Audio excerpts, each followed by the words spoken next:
Ya. Sigo, repito. Repite. Vale. Bien, volvemos.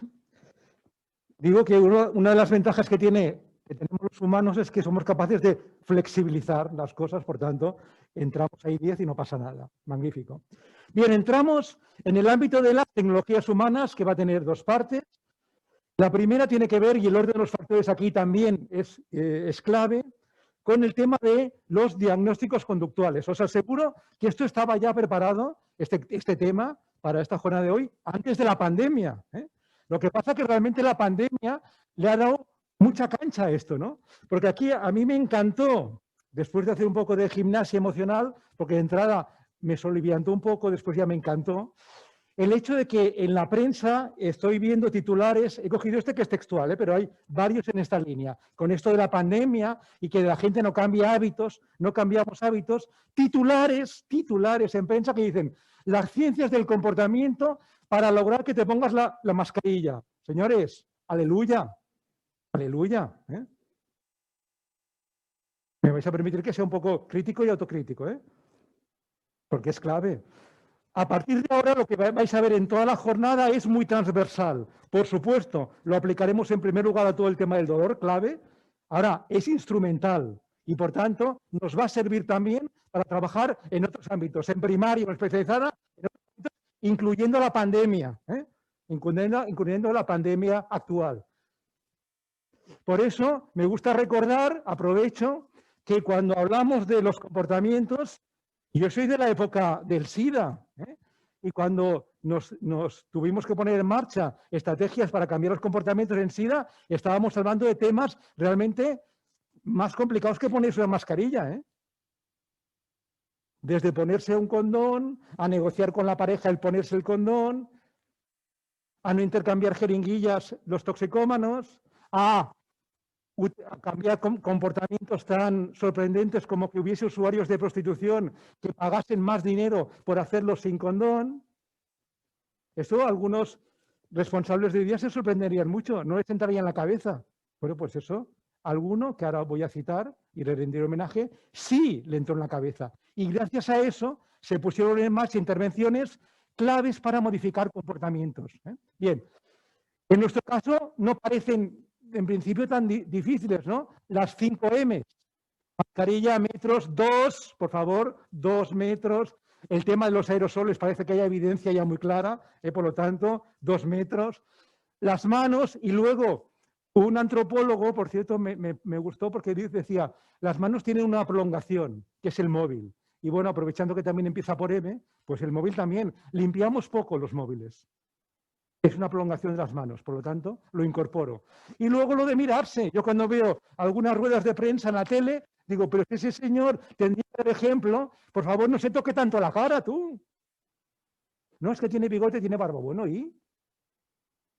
Aquí, los que no nos habéis visto, nos hemos estado entrenando antes de empezar a filmar con saludos desde el corazón, porque a todos nos apetecía mucho tocarnos, besarnos, abrazarnos, porque nos queremos los que estamos. Bueno, pues hay que entrenarlo todo. Por tanto, fundamental. Y luego, no olvidemos que además de las M's, las copulativas, la I, también previenen, también son preventivas. Me refiero que no es las manos o el móvil, sino es mascarilla y metros y manos y móvil y lo de mirarse sin tocarse. La copulativa también previene. Los que me conocéis sabéis que soy fan de la copulativa, porque es lo que me evita el pero y lo que me evita la O. Bien. Dicho esto, con el tema de la pandemia del SIDA aprendimos muchas cosas. Una de ellas fundamental es que la prueba del SIDA no era hacer prevención. La gente te venía y te decía, no, yo he hecho la prueba y he dado negativo. Muy bien. ¿Y has cambiado tu comportamiento sexual? No, coño, pues entonces mañana lo puedes coger.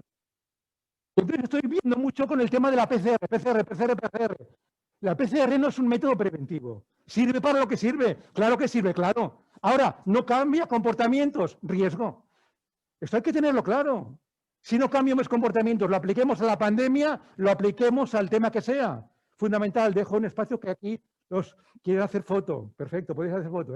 Me parece que es clave, porque creo que se está como mitificando, como si la PCR fuese prevención, ¿no? La PCR sirve para lo que sirve, y sirve mucho, claro, pero no es la prevención, ¿eh? Con lo de la prueba del SIDA, es que yo cuando veía esto, digo, clavado, la gente venía tan contenta, me he hecho la prueba del SIDA y era negativo, ¿sí? ¿Qué harás esta noche? Cuando... Ah, tío, hay que cambiar los comportamientos. Por eso vamos a hablar hoy del diagnóstico del comportamiento, ¿no? Y voy a citar a 3 grandes, a mí me gusta citar siempre en este país que se cita tan poco, a los que me han enseñado todo esto. Clásicos. Que fue el que diseñó este modelo básico que vamos a ver hoy. Luego aquí le hemos dado unos toques, sobre todo de formato, por aquello que decían los buenos profes de matemáticas, que decían, un problema bien planteado y ya está medio resuelto. Según cómo haces la fotografía, porque lo que vamos a hacer son fotos de comportamientos, y ya tienes muy a mano la respuesta. Luego, Ramón Vallès, nuestro admiradísimo Ramón Vallès, del cual hemos aprendido sobre todo cómo redondear también el modelo para que produzca cambios y los cambios sean duraderos, no sean flor de un día, porque si yo le tengo a uno apuntado con el revólver, de momento no lo hace, pero en cuanto dejo de apuntarla, ya me la está jugando, ¿no? Echa la ley, echa la trampa. Los cambios por decreto ley, sabéis, no se mantienen. Somos muy hábiles, especialmente en este país, para hacer las correspondientes picardías para saltarnos la ley. La ley no cambia los comportamientos. Ayuda a, por supuesto, pero no cambia. Yo recuerdo una época en que aún no era obligatorio el cinturón de seguridad y cuando subía a un taxi, yo me lo ponía siempre detrás, me lo ponía tú. Y me decía el taxista, no, que no es obligatorio. Digo, no, si no es por la ley, es por mi salud. Yo amo mucho la vida, me lo paso muy bien, no me quiero morir con una cosa tan tonta como un accidente de coche. Lo digo por cosas que estoy oyendo ahora, que si la ley, yo decido finalmente si me pongo o no me lo pongo. Diga la ley lo que lo diga. Y no entro más porque es un tema, pero bueno, a buen entendedor. De Ramón Vallès veremos el modelo precede, de Green el modelo precede, de Ramón Vallès veremos todo el tema de las consecuencias, concepto clave, inmediatez, y de Jonathan Mann, que fue responsable del programa del SIDA de la OMS durante unos cuantos años, un tío lúcido, muy sabio, muy humilde, y que fue clave una frase que ahora os voy a poner aquí, porque la dijo en la última ponencia, en el cierre de uno de los congresos mundiales. En aquella época estaban todos los medios de comunicación, porque lo que salía allí iba a titular el día siguiente en todos los telediarios, y fue clave que el responsable del programa del SIDA dijese eso para que se cambiasen las políticas y los estados dedicasen recursos a la prevención y a identificar por qué la gente hacemos lo que hacemos. Cosas tan aparentemente racionales como pagar más por hacerlo sin protección, por ejemplo, ¿no? Bien. Y luego también Jonathan Mann hizo una sugerencia que él reconocía que era muy impopular, que os la voy a hacer también a los que estáis aquí y a los que me estáis viendo, precisamente porque es clave empezar por el autodiagnóstico, la autoevaluación. Eso te ayuda a entender muchas veces al paciente, ¿no? ¿Qué voy a decir del ámbito sanitario, no? ¿Cuántas veces nosotros queremos hacer también cambios de comportamiento y, ¿no? Aquello de en casa del herrero, y no voy a citar temas que todos conocemos, ¿no? Entonces, la idea que está, como está tan de moda lo de los selfies, pues pongo selfies, ¿no? Un autodiagnóstico, muy recomendable. Vamos por partes. Primero, he utilizado un ejemplo del tema dolor, ¿no? Hice con un colega que trabaja en primaria, que manejaba ya el diagnóstico porque había sido alumno de esta escuela, ¿no? Y la conducta que él quiso identificar fue la siguiente: convivir saludablemente con el dolor, que en pacientes crónicos es clave, ¿no? Ahora, yo le dije, oye, lo de saludablemente, ¿esto puedes operativizar un poco? Dice, hombre, sobre todo estoy pensando en las distintas dimensiones de la salud, ¿no? Es decir, desde luego lo físico, lo bio, ¿no? Pero también, como decía también el doctor Mayado muy bien, lo psicológico, lo emocional, ¿no? Cómo convivo emocionalmente con eso, socialmente, si se aísla o no se aísla, etcétera, etcétera. Luego, lo espiritual ligado al sentido de la vida, ¿no? ¿Cuánta gente? Ignacio lo ha dicho muy bien, yo soy tu paciente. Y yo en estos 10 años, más de 10 años que llevo de paciente crónico, os aseguro que en los momentos más fastidiosos he puesto en duda incluso qué pinto yo aquí, ¿no? En mi época de dolor insoportable, cuando aún no te había conocido, pues... Y entonces, claro, te cuestionas también lo que es el sentido de la vida, ¿no? ¿Para qué a estas alturas sufrir tanto, ¿no? Por lo tanto, lo espiritual está afectado. Y desde luego también lo ético. Ya veremos hoy a lo largo del día, sobre todo en la última ponencia que he comentado, la de ética práctica, lo relevante que es eso. Digo, bueno, de momento me sirve para entender de qué hablamos. Y dice, y le voy a hacer la fotografía a un señor, vamos a ponerle Pepe X, ¿no? 55 años, dolor crónico articular en zona lumbosacra, con múltiples tratamientos previos. Y él subrayaba esto de ortodoxos y heterodoxos, que yo entendí perfectamente, porque cuando a uno le duele, hace lo que sea, ¿eh? Y tomas lo que sea. Yo recuerdo que me decían, hay un señor en Valencia, es textual esto, me pasó, que hace no sé qué técnica. Me fui a Valencia, me fui tú, porque era insoportable, ¿no? Por lo tanto, es clave. Lo de ortodoxos y heterodoxos.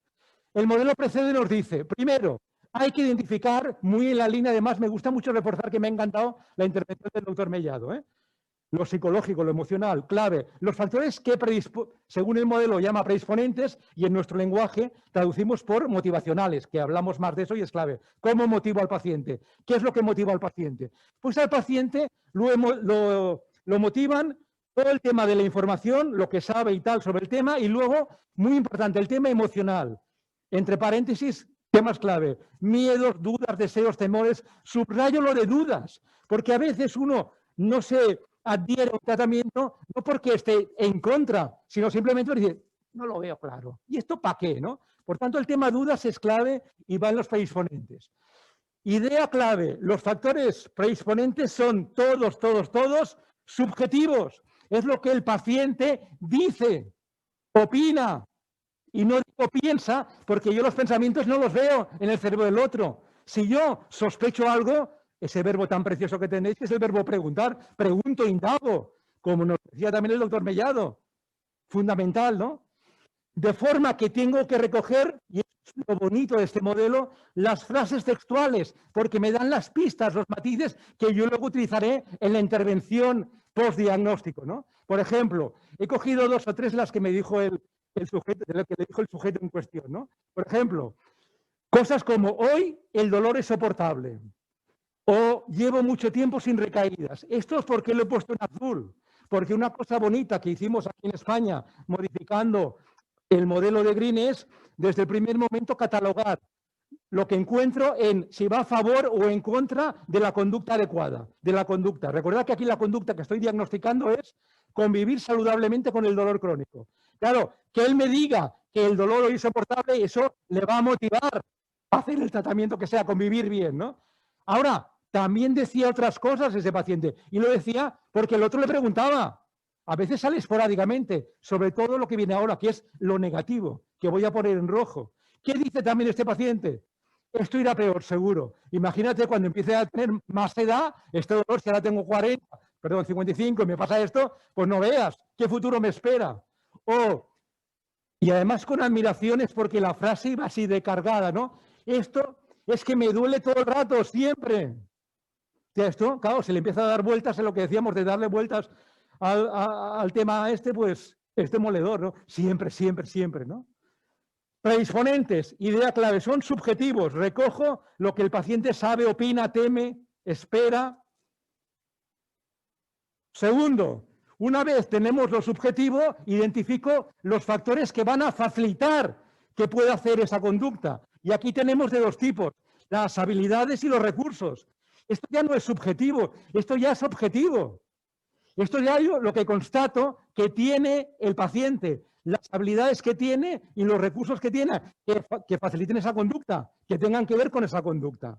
Por ejemplo, en el caso que nos ocupa, el profesional que está haciendo la foto, el fotógrafo, identifica que el sujeto tiene habilidades para hacer, me gusta el matiz, ejercicios suaves. Bien. Y además hay recursos accesibles, hablas de ejercicios, guías, fármacos, etcétera, que pueden facilitar bien esa conducta. Fijaros, aquí no hay comillas. Aquí nadie me dice, imaginaos que el paciente dijese, es que a mí me va muy bien leer no sé qué. Todo esto va arriba, en lo subjetivo. Es importante diferenciarlo porque las fuentes de información son distintas y la intervención es distinta. No es lo que opina, es que me tratan muy bien. Bueno, eso lo pondré arriba, pero es otra fuente de información. Yo tengo que ver cuál es el trato. Cuando hicimos, por ejemplo, en el tema del SIDA, intervenciones dirigidas a identificar los factores, porque descubrimos que un grupo de prostitutas que tendrían que ir, les tocaba un centro de salud, un centro de planificación familiar, que además era buenísimo, unas técnicas buenísimas, la gente no iba. O sea, la población diana no iba, ¿no? Claro, antes de crucificar a la población diana con los tópicos de es que no nos merecen, ya sabemos cómo son las putas, etcétera, etcétera. No, no, vamos a hacer un buen diagnóstico. Y cuando hicimos los diagnósticos, comprobamos lo siguiente. El recurso era un recurso gratuito del Ayuntamiento de Barcelona. Gratuito. Accesible además full time. Sin embargo, cuando hicimos a ellas la pregunta, en los factores predisponentes, algunas nos decían, es que hay que pagar 2.000 pesetas. Estoy hablando de la época de las pesetas. Claro, no era cierto ya, pero ellas lo pensaban. Se había corrido la voz en ese colectivo que tenían que pagar 2.000 pesetas, con lo cual ya no iban. Por eso digo que es clave que diferenciemos. Son fuentes de información distintas. Yo tengo en cuenta las dos, porque las contradicciones me dan muchas pistas sobre dónde puedo intervenir. Fijaros lo fácil que fue deshacer el entuerto. Si yo me quedo en la idea de decir, no, es gratuito, no van. Es que, ¿cuántas veces he oído yo eso de no nos merecen? En contra, el profesional que hacía la foto detectó que carecía de habilidades emocionales para gestionar ese convivir con un dolor que es para siempre. Y eso no conseguía manejar esto. No había ido al taller de esta tarde que vamos a hacer sobre la tabla de gimnasia emocional, el de Viviana Navarro. No sabía manejar las emociones. Y luego, lo que decíamos también, ¿no? Objetivamente, el proceso de primaria especializada es lento. Me decía, es lento. Yo le pregunté, cuando a este chico que nos ha ofrecido, digamos, de forma altruista, su ejemplo.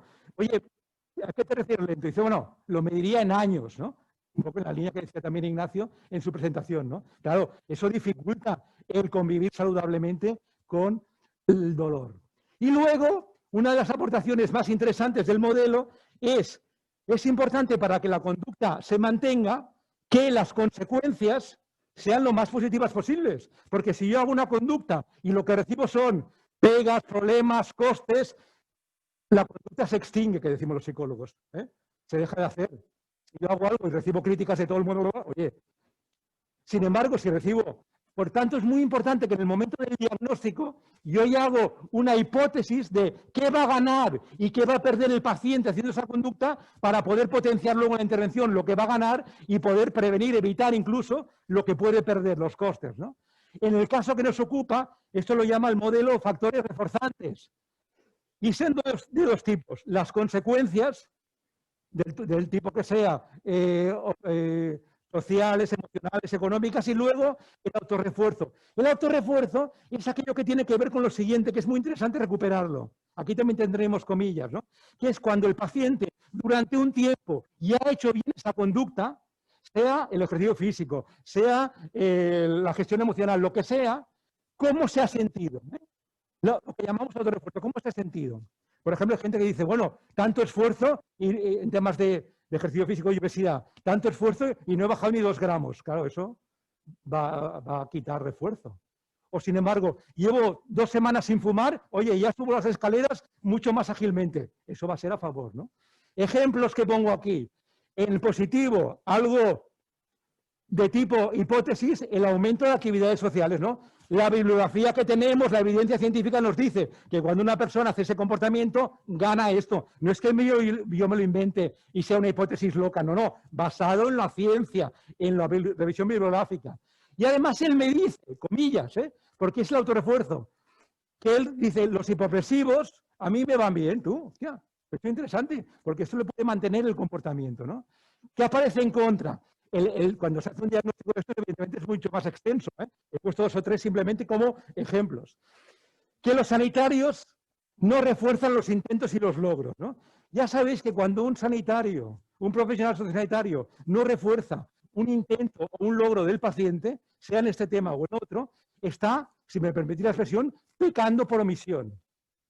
Es clave aprovechar la oportunidad cuando un paciente, ¿qué digo?, hace o intenta para reforzarlo.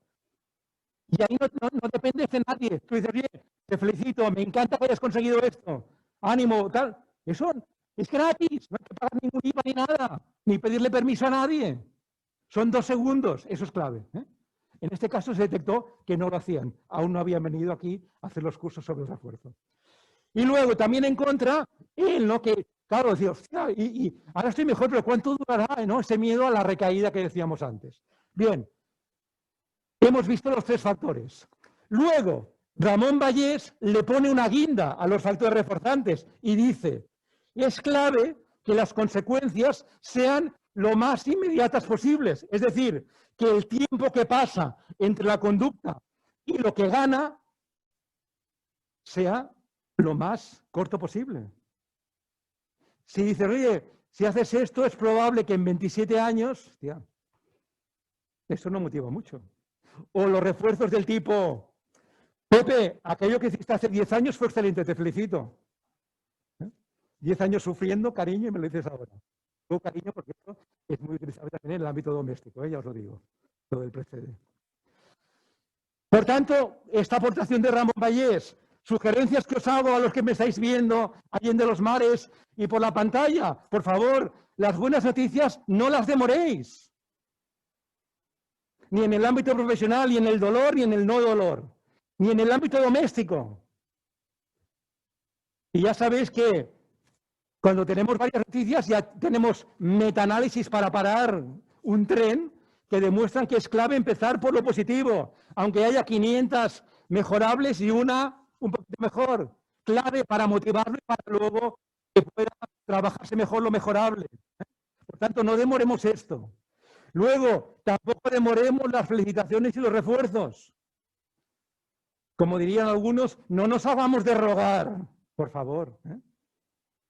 Y, fundamental, el intento es bello. Esto es muy aplicable en el tema educativo con hijos, ya os lo digo. Que lo sepáis, que a veces ahí perdemos un poquito, utilizamos todo esto muy bien. Luego, como padres y madres nos cuesta. Muy aplicable como padres y madres, no lo olvidéis. Y esto es importante que lo hagáis tanto a nivel verbal como a nivel no verbal, lo que llamamos la letra y la música de la comunicación. No intervengo más porque ya luego nuestro experto Joan Carles Marc hablará mucho de comunicación, pero es clave. Más del 90% es no verbal, por tanto hay que cuidarlo mucho, ¿no? Gracias. Esta es la aportación de Ramón Vallès. Y finalmente Jonathan Mann. Jonathan Mann, fijaros la frase que marcó un antes y un después en la salud pública mundial respecto al SIDA. Habrá que reconocer que el comportamiento humano es mucho más complejo que cualquier virus. Ya. Que esto ya hace décadas que lo dijo Jonathan Mann, Señores, señoras, claro que es mucho más complejo que el VIH y que el del coronavirus. Afortunadamente somos así de complejos, ¿no?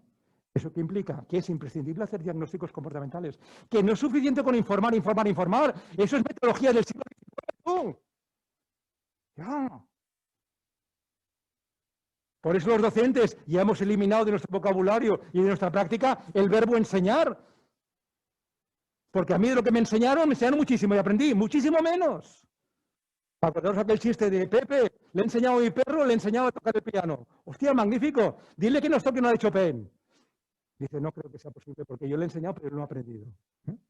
Son dos verbos que no casan, ¿no? Nuestro objetivo como docentes no es enseñar, es facilitar aprendizajes. Pues aquí igual. De hecho, me gusta ver el modelo precede como un modelo educativo. Educar al paciente, por supuesto.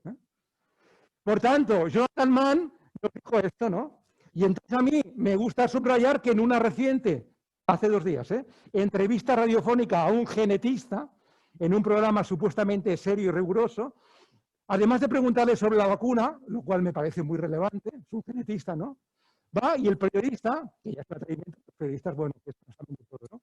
Va y el periodista le pregunta textualmente, sobre los factores psicológicos que pueden influir en los rebotes de la epidemia en España.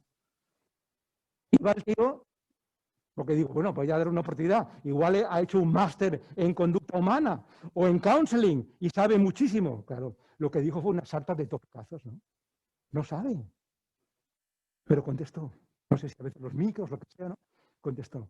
Por eso hace falta tanta autocrítica y humildad, porque de lo que no sabemos, Jonathan Mann era humilde y sabio. Gracias, Jonathan Mann, por la humildad y por la sabiduría. Aprendimos muchísimo de ti. Desgraciadamente murió, fue de aquellos científicos cuando ya había dejado el plan de la OMS del SIDA, iba a una reunión a Ginebra con su esposa y ese avión que nunca se ha sabido muy bien qué pasó desde Los Ángeles a Ginebra y en cuanto despegó, Y murió. Jonathan Mann, mi homenaje a Jonathan Mann. Bien, entonces Jonathan Mann hacía esta sugerencia que yo con su permiso os paso. Esto además me trae unos recuerdos porque yo cuando llegué a esta casa, yo vine fundamentalmente por el tema del SIDA, ¿no? Por eso buscaron un perfil que trabaja el tema del SIDA y tal. Y vine directamente de Barcelona, que estaba haciendo intervenciones comunitarias en el distrito Ciutat Bella, el barrio chino, digamos, ¿no? 100.000 habitantes, aplicando estos modelos para intervenir en usuarios de drogas, prostitutas, usuarios de prostitución y jóvenes. Claro, y aprendimos mucho porque, en fin, era un momento desesperado también y nos dejaron hacer mucho, ¿no? Y entonces, claro, fue clave incorporar, y entonces, claro, al leer esta frase que ahora os voy a poner, me he emocionado, porque esta frase la ponía yo hace 25 años en las aulas, cuando vine aquí, ¿no? Los primeros cursos que di, y bueno, me toca un poquito el corazoncito. Fijaros lo que proponía Jonathan Mann, súper sabiamente. Decía, sugiero a los profesionales de la salud pública que practiquen durante un mes sexo seguro, solo para que sepan de qué están hablando. Yo ahora os diría, oye, paramos aquí la jornada, venga, un mes, y dentro de un mes nos vemos. Y yo dentro de un mes os preguntaría, ¿con quién sí habéis podido? ¿Con quién no? ¿Dónde sí? ¿Dónde no? Y podríamos hacer un precede.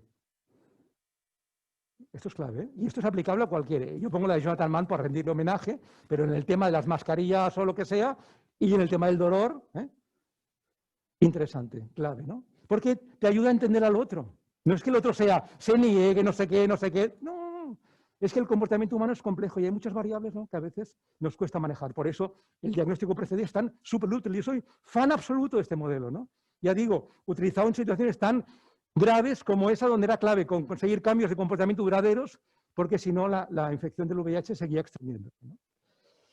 Jonathan Mann, gracias. Y esa idea que os digo, por favor, primero, antes de hacer tal, haceros selfies para identificar también las variables que ayuden a hacer estos cambios de comportamiento. Bien, para ir acabando ya, un problema bien planteado y ya está medio resuelto. Este hueco de aquí ya me gusta que salga, para que os fijéis en este vacío, porque está por algo que está vacío, ahora lo veremos. Entonces, para aplicar este modelo hay que tomar primero dos grandes decisiones. ¿Qué conducta quiero potenciar? Fijaros, conducta en positivo. Esta escuela se llama Escuela Andaluza de Salud Pública, No se llama de enfermedad pública. Los salubristas, antes de que se descubriese a través de las neurociencias, ya intuíamos que hay que trabajar por lo que queremos conseguir. Nuestro cerebro no entiende el no. Esto ya está muy estudiado ahora, Se hace un lío con el no. Por lo tanto, ¿qué quiero conseguir? Teresa de Calcuta, permitidme la referencia, decía, no estoy contra la guerra, estoy a favor de la paz. Por tanto, el precedente es, ¿qué quiero conseguir? ¿Qué quiero que el paciente haga? Y luego, la población diana, ¿no? Lo que sea, individuo, grupal. Muy interesante la aplicación que hacemos grupales del modelo precedente. Siempre que un grupo tenga un grupo homogéneo, puede hacerse perfectamente y dar un resultado magnífico, haciendo grupos de discusión, etcétera, etcétera. ¿Vale? Y luego lo que hago es diferenciar de cada uno de los modelos lo que está a favor y lo que está en contra, ¿vale? Lo que hemos comentado antes. Importante, tanto los predisponentes como los facilitadores, recordar que son cosas que van a jugar su papel antes de la conducta, motivando a hacerla y facilitando el hacerla. Y aquí, lo que decíamos, subjetivos los primeros, objetivos los segundos. En los primeros hay comillas, textual lo que dice el paciente, en los segundos no. Lo que veo yo que tiene o no tiene, recursos y habilidades. Y finalmente, me interesa también explicar qué va a pasar después, porque si lo que va a pasar después es muy duro, muy difícil, va a ser difícil que se mantenga ese comportamiento. Por tanto, yo antes de intervenir y hago el diagnóstico para poder prevenir las pegas y para potenciar luego lo bueno. Porque normalmente la gente no somos conscientes de la cantidad de cosas que hay aquí. Por eso lo he puesto en blanco, para que nos llame la atención, porque solemos pasar de este cuadrante y es clave para mantener el cambio. Conseguir cambios no son difíciles, lo complicado es mantenerlos. Por eso aquí lo que hago es decir, las consecuencias me sirven para poner. Simplemente pongo el ejemplo de antes aquí puesto. No hace falta que lo copiéis, que ya lo hemos puesto antes. Lo que me interesa sobre todo es, fijaros la cantidad de aspectos que puede ganar esa persona, hipótesis decíamos, al hacer ese comportamiento. Y muchas veces cuando haces la entrevista con el paciente no es para nada consciente de todo eso. Y muchas veces las campañas que hay no hacen énfasis en eso. Yo recuerdo una campaña que hicimos sobre el uso del condón con el Precede, que claro, salimos de la trampa de previene esto, previene esto, previene lo otro. Los jóvenes, recordar que una población a la que nos dirigíamos eran los jóvenes no lo usan por una cosa futura, o sea, eso no me motiva nada. Entonces, ¿qué hicimos? Hicimos grupos de jóvenes donde les pedimos, chicos y chicas, separados, para que no hubiese ahí contaminación, que nos dijesen qué frases utilizaban ellos en sus relaciones íntimas para calentar el uso del condón, para que no fuese un romper la dinámica, ¿no? Claro, salieron cosas maravillosas, ¿no? Entonces hicimos un folleto precioso que se titulaba en la portada, ellas lo prefieren así, y debajo, y ellos también. Y pusimos textualmente las frases que habían salido al hacer el Precede, sus comillas. Me acuerdo una que decía, solo con oír el ruido del condón, avise, ya me pongo caliente. No era profesional, no, eran ellos. Por lo tanto, si queremos llegar a jóvenes, el trabajar con ellos es clave para saber cuál es el lenguaje, cuál es el argumento, cómo lo dicen. Si no, los que ya tenemos una cierta edad, nos salen cosas, pues, tipo en general, orden. No hagas esto, no hagas lo otro. Y así nos va. Y luego, en la última hoja del folleto, y ponía, y también previene el SIDA, las ITS, el embarazo, pero eso era información complementaria, no era lo clave. Y mira, una anécdota que me estoy acordando, y ese folleto lo distribuimos durante 2 años seguidos en el Espárrago Rock, un festival de rock que había aquí en Granada que tenía mucho tirón. Bien, a favor y en contra, Esta imagen es clave porque fijaos que en una foto, tengo una foto donde me está dando muy claramente las pistas de qué intervenir. En lo que ya está a favor, potenciarlo, reforzarlo, utilizarlo para que se mantenga el comportamiento. Y en lo que está en contra, pues evidentemente nos da pistas muy claras de qué tipo de intervención hacer. Si estamos hablando, por ejemplo, del tema de habilidades, una habilidad no se aprende escuchando. Si carece de habilidades emocionales, habrá que hacer talleres prácticos, role-playings, cómo negocio con mi pareja. Ay, que me he ido al sexo. En fin, las que hay, ¿no? Gracias a esto, pues bueno, ya ahora saldría otra foto distinta, porque ya esto del proceso pues se ha agilizado, por tanto va a haber cambios, ¿no? Bien, voy acabando ya. Es importante la siguiente estrategia. A veces, igual que en los hospitales solemos dedicar más tiempo a los que se quejan y a los que son más buenos, los pobrecillos ahí, ¿no? A veces. Aquí a veces nos pasa igual, morimos de éxito, ¿no? Es decir, los que ya lo hacen bien, los dejamos. ¡No! Es importante, es una oportunidad ahora aprovechar el que ya lo hace bien. Es decir, yo pregunto las razones del que no lo hace para poder hacer la intervención correspondiente con sus comillas, y luego también pregunto a los que sí lo hacen, que son de la misma población diana, ¿por qué lo hacen? Las razones. ¿Por qué? Primero, para reforzarlos a los que hacen, y luego, porque me da argumentos que podré utilizar con los otros, porque son la misma población diana, por tanto, el mismo lenguaje, el mismo argumentario. Lo mismo con las observaciones. Observo tanto a los que sí como a los que no.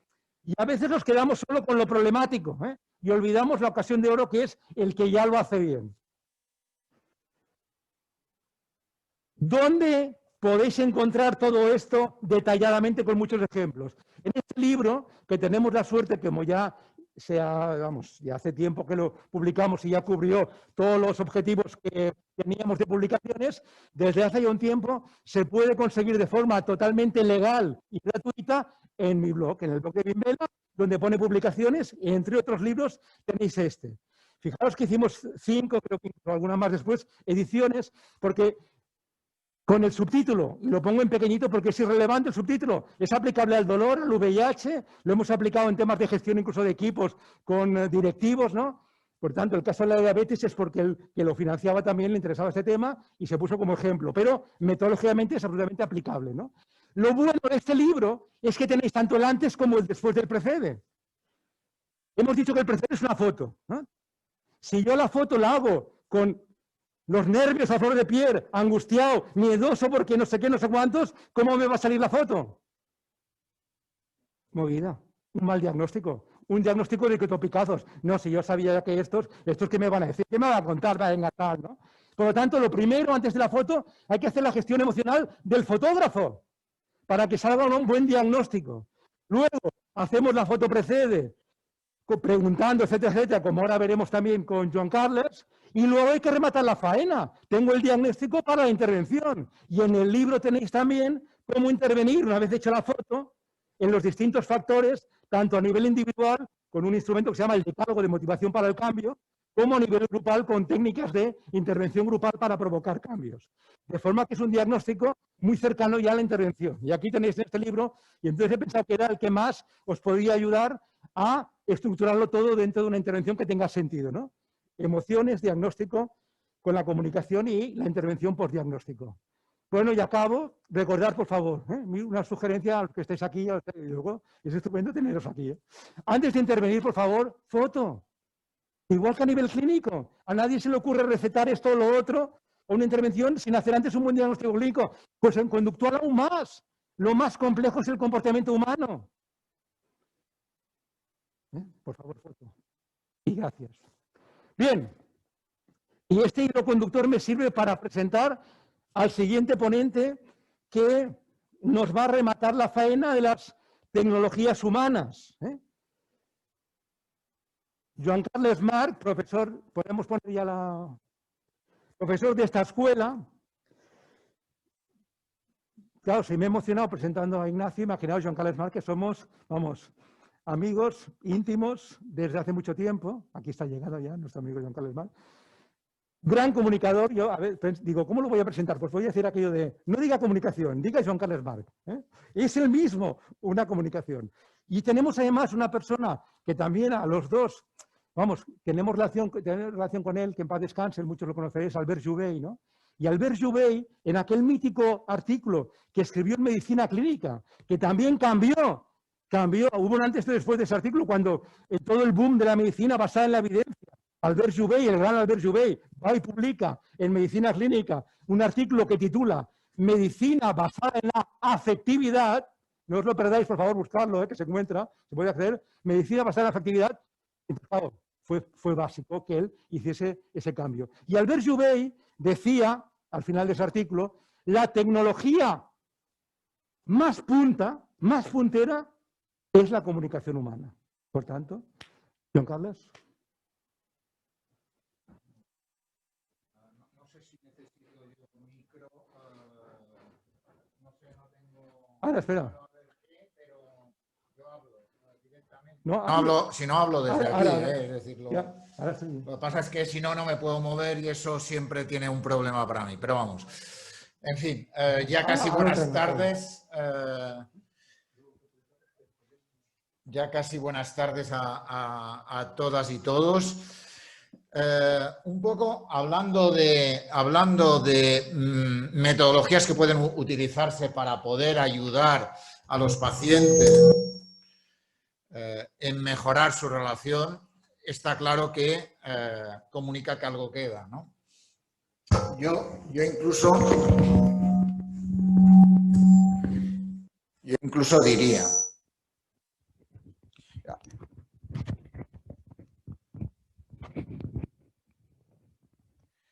Incluso diría, a mí me gusta decir una cosa, lo que no se dice no existe. Lo que no se dice no existe. Probablemente muchas veces pensamos cosas, pero desde que lo pensamos a que lo decimos, muchas veces hay un gran espacio que dificulta el hecho de poder llegar, ¿no? Por tanto, la clave para poder humanizar las tecnologías, la comunicación es un elemento que también ayuda a humanizar las tecnologías, ¿no? Básicamente yo muchas veces digo, hay palabras que hieren y matan. Y hay palabras que curan y cuidan. Y por tanto, la clave, primera cuestión a la hora de hablar de comunicación es pensar en palabras que nos puedan ayudar. No cualquier palabra ayuda. Primera cuestión. Por tanto, hay palabras que ponerlas en la relación entre pacientes y profesionales lo que hace es dificultar la relación. Por tanto, primera cuestión a tener en cuenta.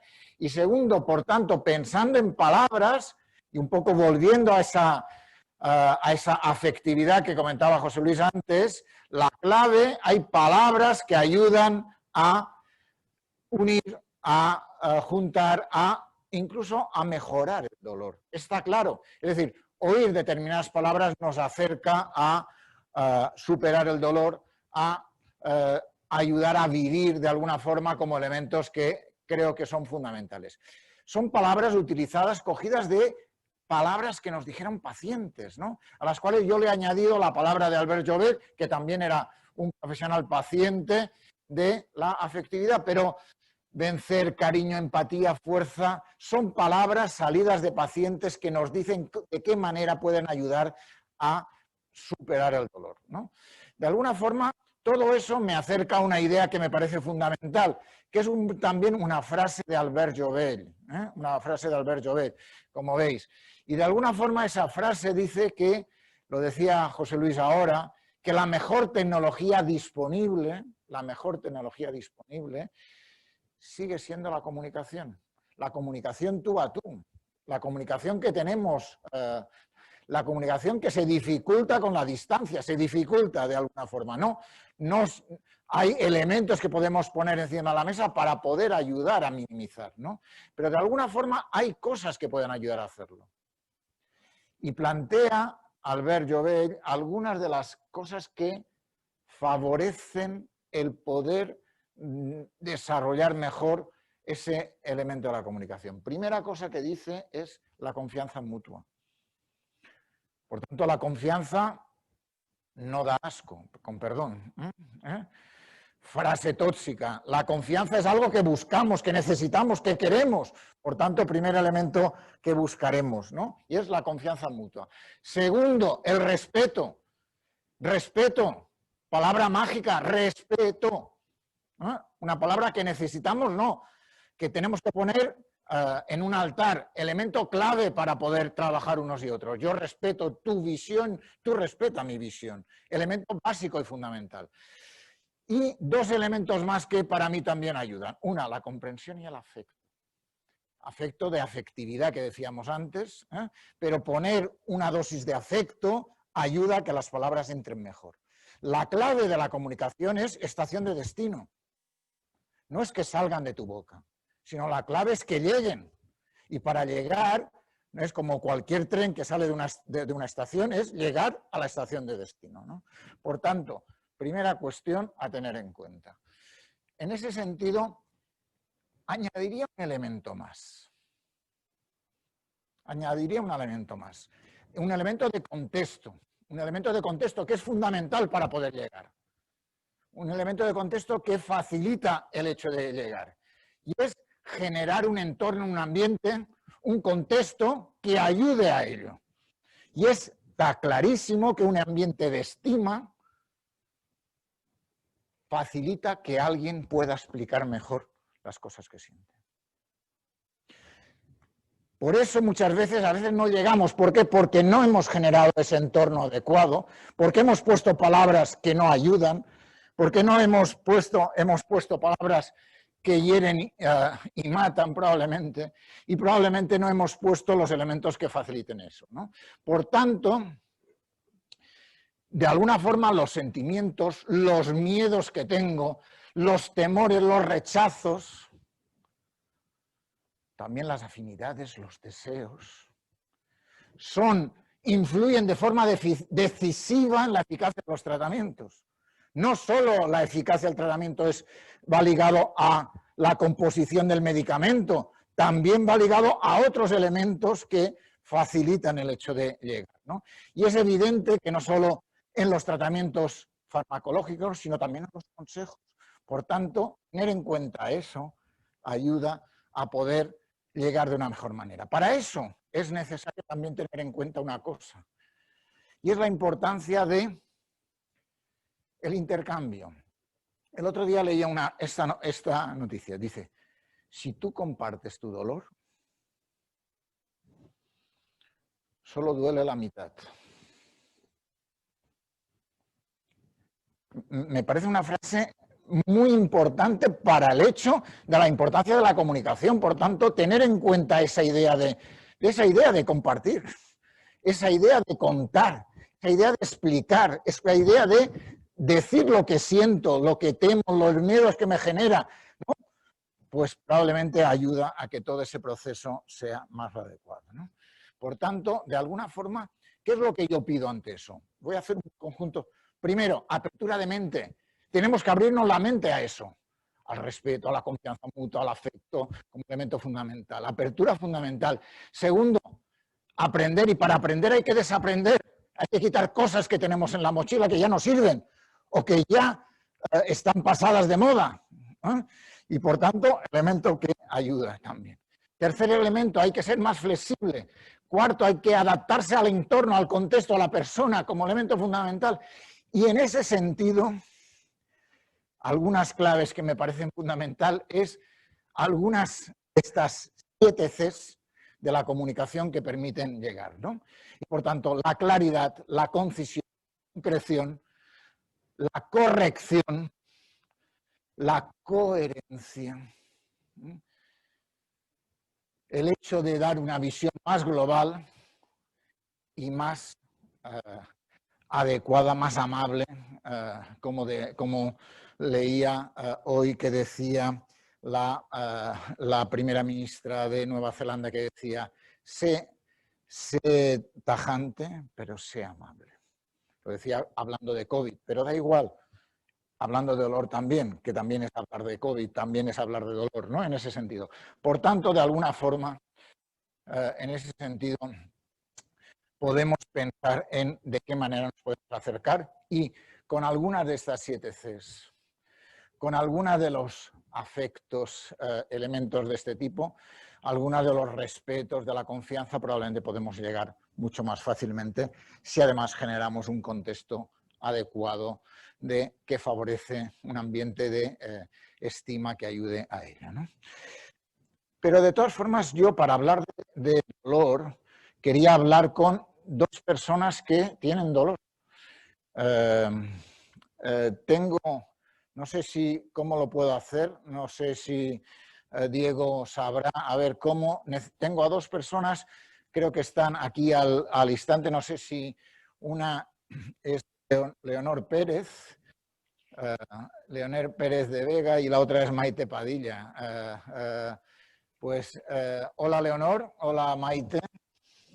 Hola, buenos días. Buenos días. He querido hacer una cosa. Para hablar de comunicación, muchas veces pensamos solo en una parte de los actores de esta historia, y yo pensaba que era muy importante, fundamental, hablar con de los actores de esta historia, ¿no? Y esta historia ellas son 2 pacientes, Leonor Maite Padilla, Leonor Pérez de Vega. Contadnos un poco cada una de vosotras cómo es vuestro dolor. ¿Podéis contarnos un poco a todos sobre vuestro dolor?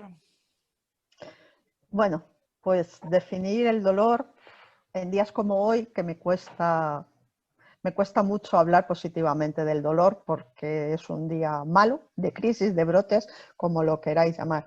Tengo fibromialgia, tengo diversos problemas de espalda, estenosis de canal lumbar, osteoporosis, vértebras fracturadas, en fin, un poco de todo, y todo es dolor. Mi dolor es limitante y aunque mantengo, o al menos lo intento mantener a raya, al dolor emocional con mi bandera de siempre adelante, a veces me cuesta mucho. Me cuesta mucho porque no es solamente el dolor físico, es lo que conlleva lo que llamamos dolor emocional, que es mucho más difícil de manejar, mucho más difícil. Pero tú siempre, a pesar de eso, siempre dices siempre adelante. Siempre, siempre, es mi bandera, siempre adelante. Sí, sin duda.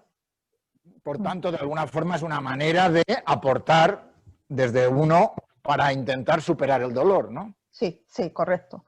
Que el dolor no lo cubra todo. Primero soy yo, Maite, y luego tengo fibromialgia, tengo dolor crónico, tengo todas las cosas que tengo, que son demasiadas. Entonces, primero soy yo. Y yo me centro siempre y me esfuerzo por ser feliz. No por luchar contra el dolor ni luchar contra la fibra, no. Yo lucho, si es que se puede decir así, lucho por ser feliz y por mantenerme a flote y por disfrutar de la vida. Y Leonor, ¿cómo lo para ti el dolor? No te oímos, creo que tienes el sonido, necesitas darle al sonido para poder entrar, porque si no, no te oiremos, porque lo tienes en silencio. No sé si en el ordenador tuyo... sí, ¿Ahora? ahora. Ahora. Buenos días a todos, a Maite, a Joan, gracias por invitarnos a esta jornada y que contéis con la voz de los pacientes. En mi caso, como ya ha comentado también Maite, yo sufro de dolor neuropático como consecuencia de un traumatismo, de una situación, de una muela del juicio. Me provocaron un daño traumático en el nervio trigémino y provocó una de las peores consecuencias de una neuralgia del trigémino, que es una anestesia dolorosa en toda la zona de la cara. Entonces mi dolor es un dolor neuropático continuo, una garra quemante en la cara continuamente las 24 horas del día, menos cuando te duermes, que es la bendición, si puedes dormir, claro, y los 365 días del año, y así desde los 26 años, y este año cumpliré 52 dentro de unos días, y llevo, pues como digo yo, media vida. Es un dolor muy... últimamente es más limitante. Yo he podido llevar mi carrera personal y profesional durante unos años, pero ahora pues cada últimos años ha ido a peor. Es un dolor que, como yo digo, a veces tiene dolor limpio y dolor sucio. El limpio me permite hacer lo que a mí me gusta, que es leer y escribir y participar en actividades, y el dolor sucio es el que me deja totalmente... Hoy es un día, como Maite dice, un día de dolor sucio, pero bueno, a veces compensan estas cosas, y junto al dolor físico, que es muy, no puedo decir la palabra muy cabrón, porque es los que estamos en trigémino, que somos muy pocos y luchamos por visibilizarlo, se une el dolor emocional. A mí, de verdad, últimamente se me ha unido mucho al físico, el emocional, desde hace tiempo, y tengo mis baches, a pesar de tener mucha ayuda psicológica y cuento con manos que me ayudan y reconozco que son las que me sostienen en estos momentos. Me limita tanto el físico como el emocional. Para mí el sufrimiento emocional de verme cada vez imbuida más en continua brotes y no brotes, es una crisis, y bien, ha tenido una temporada buena, como digo yo, de un dolor limpio, y ha vuelto el dolor sucio, y acostumbrada a tener unas semanas buenas, se lleva mucho peor otra vez, que venga un brote sucio en el que te deja también por los esfuerzos a lo mejor que cometes, o que no has limitado tus fuerzas, no has sabido hasta dónde llegar. Y entonces es un dolor que intentamos visibilizar, Maite, yo y muchos más, a través de las redes, porque sufrir dolor neuropático, como comentan algunos pacientes, no es vivir con dolor, es estar, perdón por la expresión, muerto en vida. Es que un dolor neuropático, y cuando te afecta en la cara, que simplemente el hecho de comer o hablar, a mí me supone un incremento del dolor. Comer, hablar, rozarme la cara, llevar la mascarilla, por ejemplo, ponerme un poco colorete, que no me lo he podido poner hoy porque me afectaba hoy, me irritaba todo me irritaba. Es bastante difícil de llevar, y además, como dicen los hechos populares, un dolor que no mejora, algo que no mejora, siempre empeora. O sea, el tiempo, te dicen que el tiempo lo cura, y el tiempo ayuda a adaptarte, pero no cura. Lo que no mejora, como digo yo, empeora, y a veces las fuerzas yo noto que van siendo cada vez más escasas. Cuesta mucho, y emocionalmente todavía cuesta más, porque son muchas emociones, yo conozco que estoy siempre en una noria de emociones, y me afecta mucho cualquier estado emocional, que luego comentaremos con la relación de los profesionales. No me quiero extender más. Muchas gracias, Joan. Y una cuestión, cuando Sí. antes yo decía, compartir el dolor. Sí, sí, muy importante. Eso el otro día lo hablábamos Maite y en una cosa, un proyecto que hemos hecho, un dolor compartido, yo no digo que te lleve a la mitad de dolor como tanto, pero yo desde que entré, tengo redes desde hace tiempo, pero no tan activa como estos últimos años. A través del proyecto que compartimos de Maite, de pacientes que cuentan y de ella está más activa en Cronechat, hablar de dolor, compartir con el dolor, se lleva mejor. No te reduce el dolor, pero se lleva mejor porque compartes entre iguales. Compartes con otros pacientes y entonces no te sientes juzgada. No vas nunca compites, es que a mí me duele más, es que el mío es peor, es que tú no sabes lo que es esto. No, no, cada uno tiene un dolor.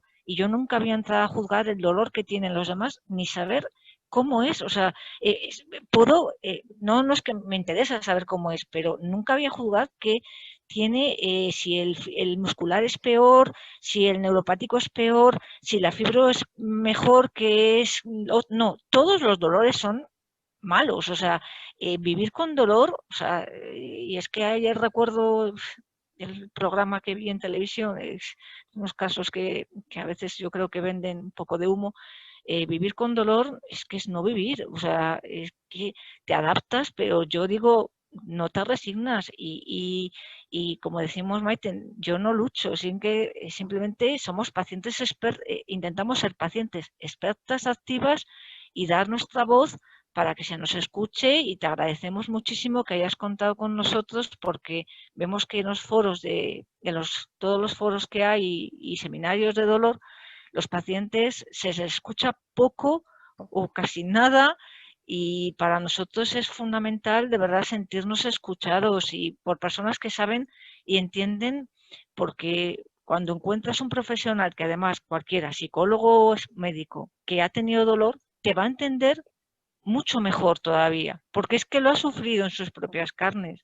Y entonces cuando él tiene un dolor te dice, ¿y cómo lo llevas? ¿Y cómo es que aguantas ese dolor que tienes? Digo, no, es que no puedo. O sea, es que te dicen, ¿y cómo llevas? Dice, llevo 25 años. Dice, sí, podía haber tirado la toalla porque muchos años he pensado que podía, o sea, ingenuamente pensé que se acabaría. Luego ya llegué a la idea de que no se iba a acabar nunca. Se acabará cuando yo me acabe. Es así. O sea, podrá mejorar, intentarán mejorar mi calidad de vida. En eso confío. En eso es lo que me mantiene la esperanza, en que confiar en que me mejoren la calidad de vida. Porque sé que no tiene cura, pero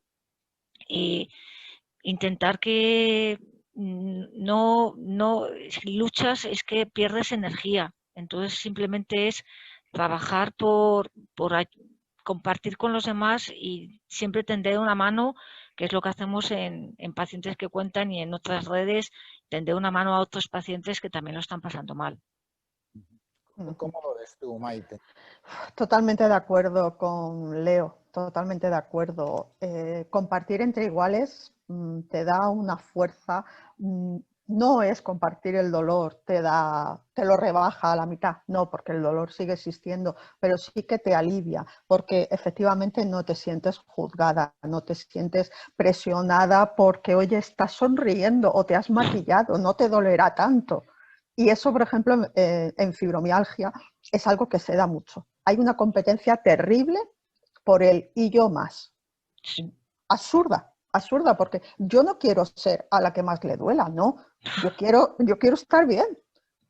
Entonces, cuando compartes entre iguales, en la red que tenemos de pacientes que cuentan, por ejemplo, pues sabes que la persona con la que estás hablando te comprende porque, sea cual sea su patología, sufre dolor. Sufre dolor que le limita, sufre dolor que mina su estado de ánimo, su moral, sufre dolor que mina su fuerza. Nosotros no somos luchadoras ni nada de eso, ¿no? Nunca me ha gustado los términos bélicos. Solamente yo creo que yo soy solamente una superviviente. Yo vivo a pesar del dolor crónico y mi vida normal para mí es perfecta y maravillosa, pero claro, si la comparamos con cualquier persona que no sufra dolor crónico, ves que la diferencia es abismal. Mi vida normal me da para trabajar 3 horas al día. Mi vida normal me da para estar la mayor parte del tiempo tumbada. Mi vida normal me da para tener que tomar una serie de medicación continua y constante para aliviar, ojo, aliviar un poco, no eliminar el dolor. Entonces, esa vida normal entre los pacientes pues la compartimos y la verdad es que te ayuda mucho, sobre todo con el dolor psicológico, que es el, como he dicho antes, es el más duro, porque tú ves que tú quieres hacer cosas. Hoy es fiesta aquí en la Comunidad Valenciana, tenemos 4 días. Yo quiero irme esta noche a cenar y mañana me gustaría irme de barbacoa y el domingo a pasear a la playa y el lunes a salir con los amigos, pero no. Mi realidad, mi vida normal, me hace, ¿cómo decirlo? Me hace elegir, me hace ajustar los tiempos, medirlo todo y decidir, bueno, pues si hoy descanso, mañana puedo salir. Vale, pero si mañana salgo, al otro mejor que me quede en casa. Entonces, esa es mi vida normal. Como veis, es muy diferente, seguro que es muy diferente de la gente de vosotros que no vivís con dolor. Y por otra parte, igual que ha dicho Leo, me parece increíble y agradezco muchísimo que en una jornada que habla sobre el dolor contéis con pacientes, porque está muy bien, muy bonito, las aplicaciones, los estudios, las guías, todo es perfecto para tratar al paciente. Pero si no lo escuchamos, ¿de qué sirve?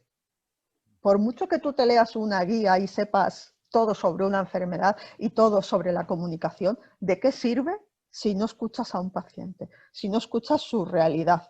Entonces, oportunidades como estas, que por desgracia se dan muy pocas veces, son de agradecer y son un gran momento para nosotros porque podemos transmitir lo que vivimos y sentimos.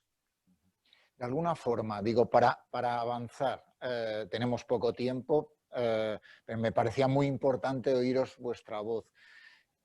¿Cómo mejorar la relación entre profesionales y pacientes que tienen dolor? ¿Qué cosas le pedís? Antes decía Leo la importancia de no sentirme juzgada, ¿no? En ese sentido decíais. ¿Qué cosas más le añadiríais a ese no juzgar, que es el juicio es uno de las bacterias que infectan la relación entre profesionales y pacientes? ¿Qué otras cosas creéis que pueden ayudar a minimizar o ayudar a mejorar esta relación?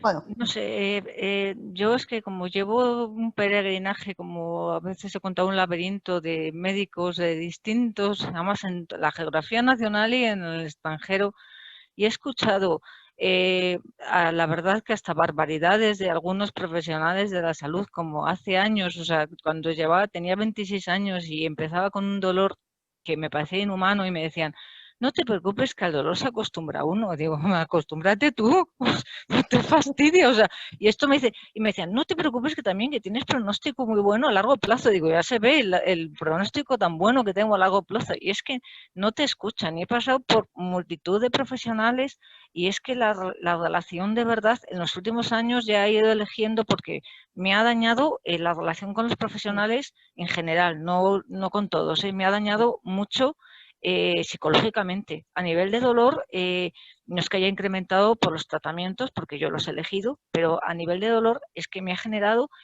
así una fobia, y yo lo reconozco, hacia ciertos profesionales, me genera una ansiedad el tener que ir a determinadas consultas, a ver a determinados profesionales y una ansiedad ante determinados profesionales, porque es que me he visto ya no solo juzgada, sino la típica frase, adáptate al dolor, es lo que hay, no hay soluciones en la medicina, que sabemos todos hasta dónde llegas. Es que, entonces, es tan poco, es simplemente que no te pueden curar, que te lo dicen desde el principio y hay que ser francos, no hay que vender humo, ¿sabes? Es que es lo primero, fundamental, no vender humo, es la realidad la que hay, pero sentirte escuchada, porque sabemos que oyen, oír, parece que sí que oyen, apuntan notas, pero escucharte, aunque sean, no es que las consultas son cortas y los tiempos son limitados, y eso lo sabemos todos, pero tan pocas veces te sientes escuchada, y siempre te sientes juzgada, que el problema es tuyo, es emocional, porque no había llegado a decir, porque es que no asimilo la situación que tengo, no me he adaptado al dolor, me ha afectado el hecho de que me jubilaran, me ha afectado, ¿cómo no te va a afectar? O sea, has estado con una vida profesional muy activa, has trabajado mucho por la carrera que has elegido y profesionalmente y la pierdes y un duelo tras otro y no te va a afectar. Y todo lo llevan al plano emocional, al plano de que te está afectando. No, lo que me está afectando es que tengo un dolor que es insoportable y lo único que me dice es que autogestione, porque es las palabras que me han dicho últimamente, que autogestione mi ansiedad y autogestione mi incertidumbre. Y como he escuchado antes, porque he estado un rato escuchando la ponencia, vivir saludablemente el dolor. Sí, vivimos, intentamos llevar hábitos saludables, pero yo, por ejemplo, no puedo comer porque me duele al comer. Entonces, escucho la frase y digo, tengo que entrenar la boca para comer. Digo, bueno, a ver, ¿cómo la entrenas si te duele al comer? O sea, es que escuchar que tienes que entrenar la boca cuando meter cualquier ingesta de comida simplemente te dispara el dolor, pues come, porque sigues comiendo, pero tienes un problema de nutrición que tienes que, y escuchas, hay profesionales que no, de verdad, que son, yo últimamente he encontrado algunos que te escuchan y preguntan, vamos a intentar mejorar con algo, pero de verdad, que la empatía no viene de serie, lo sabemos, no viene de serie, pero se puede cultivar un poquito. Y cuando se lo dices, es que le sienta hasta mal. Y te dicen, no, yo soy empático. Cuando una persona, un profesional te dice, yo es que soy empático, ya es que no la tiene. Porque cuando lo dice, no hay que decirlo. Simplemente, si se tiene, no hay que decir, es que yo tengo empatía. No, es que es algo que ya tiene, no viene de serie, la has cultivado y no tienes que recalcar que eres empático. O sea, y no sabemos ya cómo decir a los que nos conformamos con, que no es que no nos conformamos, de verdad, que no nos resignamos, que seguimos buscando alternativas y que no nos metan en el cajón de los olvidados por ser pacientes crónicos. Hoy han hablado muchos pacientes crónicos. Por hecho de ser pacientes crónicos, vale, somos crónicos, pero no por eso, no todo es COVID, como habéis comentado, es que los grandes olvidados somos los pacientes crónicos y los de dolor más estamos intentando levantar un poco la cortina de humo, de verdad, porque es que el dolor no sabe de esperas, el dolor no sabe de estar en casa esperando a que te hagan una prueba y un tratamiento, el dolor es que necesita actuación en ese momento para que tú no llegues a una situación límite y digas, ya no aguanto más. Y tires por la puerta que no hay que tirar. Y no me quiero extender para dar voz a Maite, que si no ya, perdón. Maite, añádenos algo y terminamos casi con eso. Pues la comunicación, que me facilite el comunicarme, que me escuchen, porque yo sé que tengo fibromialgia, sé que tengo problemas de espalda y sé que me duele, lo sé, pero quiero que mi reumatóloga, por ejemplo, en la visita anual que me hace, no me diga, es normal que te duela, acostúmbrate, porque la respuesta es, yo siempre digo, me duele mucho la espalda, a veces no puedo andar, no puedo estar sentada, tengo que estar tumbada así, tal, y la respuesta es, Maite, tienes fibromialgia, tienes 4 vértebras fracturadas, tienes osteoporosis, te tiene que doler, ¿es normal? No, no es normal vivir con dolor, no. Parece que busca en un diccionario, fibromialgia, dolor, no. Necesito que me escuche, que me pregunte cómo me siento, porque eso yo creo que nunca, que me pregunten cómo me limita, hasta dónde me limita mi dolor, porque son los problemas reales. Que me duele ya lo sé, y que, como decía Leo, es para toda la vida, también lo sé, por desgracia, pero necesito que me digan cómo. Antes también lo ha comentado Leo, hablabais de cómo sobrevivir o cómo al dolor. A mí me hace mucha gracia porque esto del tema de saludable, vivir saludablemente con dolor, me hace gracia porque en fibromialgia todo el mundo te dirá, tienes que hacer ejercicio. Vale, de acuerdo, pero ¿cómo? ¿Cuánto? ¿De qué manera? Ayúdame, porque la reumatóloga, el neurólogo, la atención primaria, todos dicen lo mismo. Es que para la fibromialgia te va muy bien hacer ejercicio. Sí, lo sé, pero enséñame. Enséñame cómo hacerlo. No te quedes solamente en dar las pautas. Necesitamos que, como habéis dicho, la comunicación haya confianza, haya respeto. Y sobre todo una cosa muy importante que necesitamos en la comunicación es que crean en nosotros. Si yo digo que me duele, es porque me duele. Si yo digo que me mareo, es porque me mareo. No puede ser, hoy en día, no puede ser que un profesional sanitario te diga, todo está en tu cabeza, te mareas porque quieres. No, yo no quiero marearme y caerme al suelo o marearme conduciendo, no. Si te estoy diciendo que me mareo es porque es verdad. Y no me eches de tu consulta en 15 segundos con el diagnóstico de todo está en tu cabeza. ¿Y qué? ¿Qué hacemos con eso? Creo que la comunicación pacientes, profesionales sanitarios, la gran mayoría es nefasta, porque no nos escuchan ni nos preguntan. Es muy triste, ¿eh? Pues habrá que mejorar, habrá que trabajar, Sí. habrá que entrenar, habrá que decir cómo, habrá que mejorar algunas frases que lo que hacen es dificultar la relación. Y muchas gracias, Leo, muchas gracias, Maite, por vuestro testimonio, por enseñarnos vuestra vivencia del dolor. Es evidente que sois unas personas, unos pacientes que explicáis muy bien y estáis contando vuestra experiencia y a partir de las experiencias se puede intentar mejorar. Muchísimas gracias por haber estado con nosotras en esta jornada y nos vemos en las redes. Muchas gracias a ti, Joan. Gracias. Muchas gracias por contar con nosotros. Pues visiones como habéis visto que sin duda alguna debería hacernos pensar qué cosas tenemos que hacer para mejorar, qué cosas podemos ayudar para conseguir una mejora de la relación y sin duda alguna probablemente muchas veces poniendo un por favor, dar las gracias o pedir perdón probablemente podría ayudar a mejorar esta relación.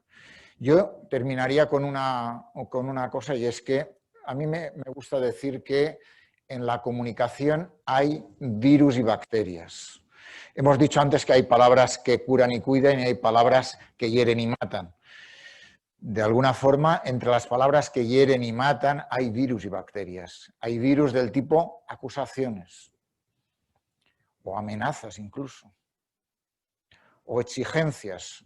3 virus que generan que la relación se infecte, que la relación no fluya. Y también hay 5 bacterias. Hay juicios, lo decía Leo, hay menosprecios, a veces minimizamos el dolor y por tanto a veces esa minimización a veces hace sentir menosprecio por el otro. También a veces la ironía es un elemento que es una bacteria de la comunicación. Y dos para terminar, que me gustaría terminar de decir. Una, etiquetamos, la del dolor, la que siempre se queja, la que nunca hace lo que le decimos.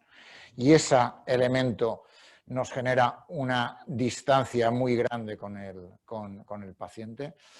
Y por último, generalizar. Cuidado con los siempre, todos, nunca, nada, jamás, imposible, porque lo que está claro es que lo hice porque no sabía que era imposible. Muchas gracias.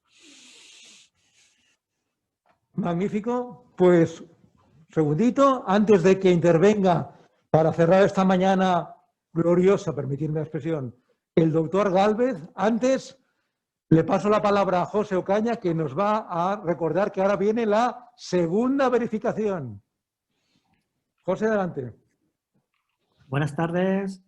Como bien dice José Luis, comenzamos la segunda verificación de la participación en la jornada. De nuevo, tenéis una URL, una dirección de internet que tenéis que utilizar en vuestros dispositivos, sea el teléfono, tablet, ordenador, que es www.easp.ws/jdolor2. En este caso, el código es el 19. Lo único que tenéis que hacer es introducir el DNI y a continuación el código. En algunos casos es posible que el DNI, al tener letra, se os pida en mayúscula o minúscula. Por tanto, si os dice el sistema que no os reconoce, probar a la inversa. Si habéis puesto la letra en mayúscula, pues en minúscula. Ahora os hablo a todos por el chat, os paso esta información y se abre el periodo para verificar vuestra participación en la jornada. Gracias a todos.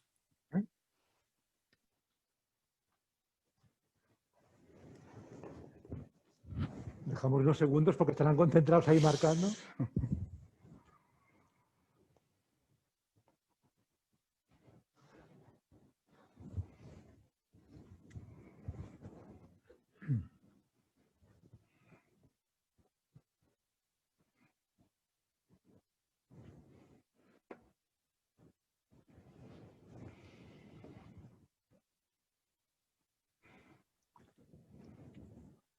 Podemos continuar la jornada, José Luis. Magnífico, pues será un placer presentar a nuestro ponente, el ponente que cierra la mañana,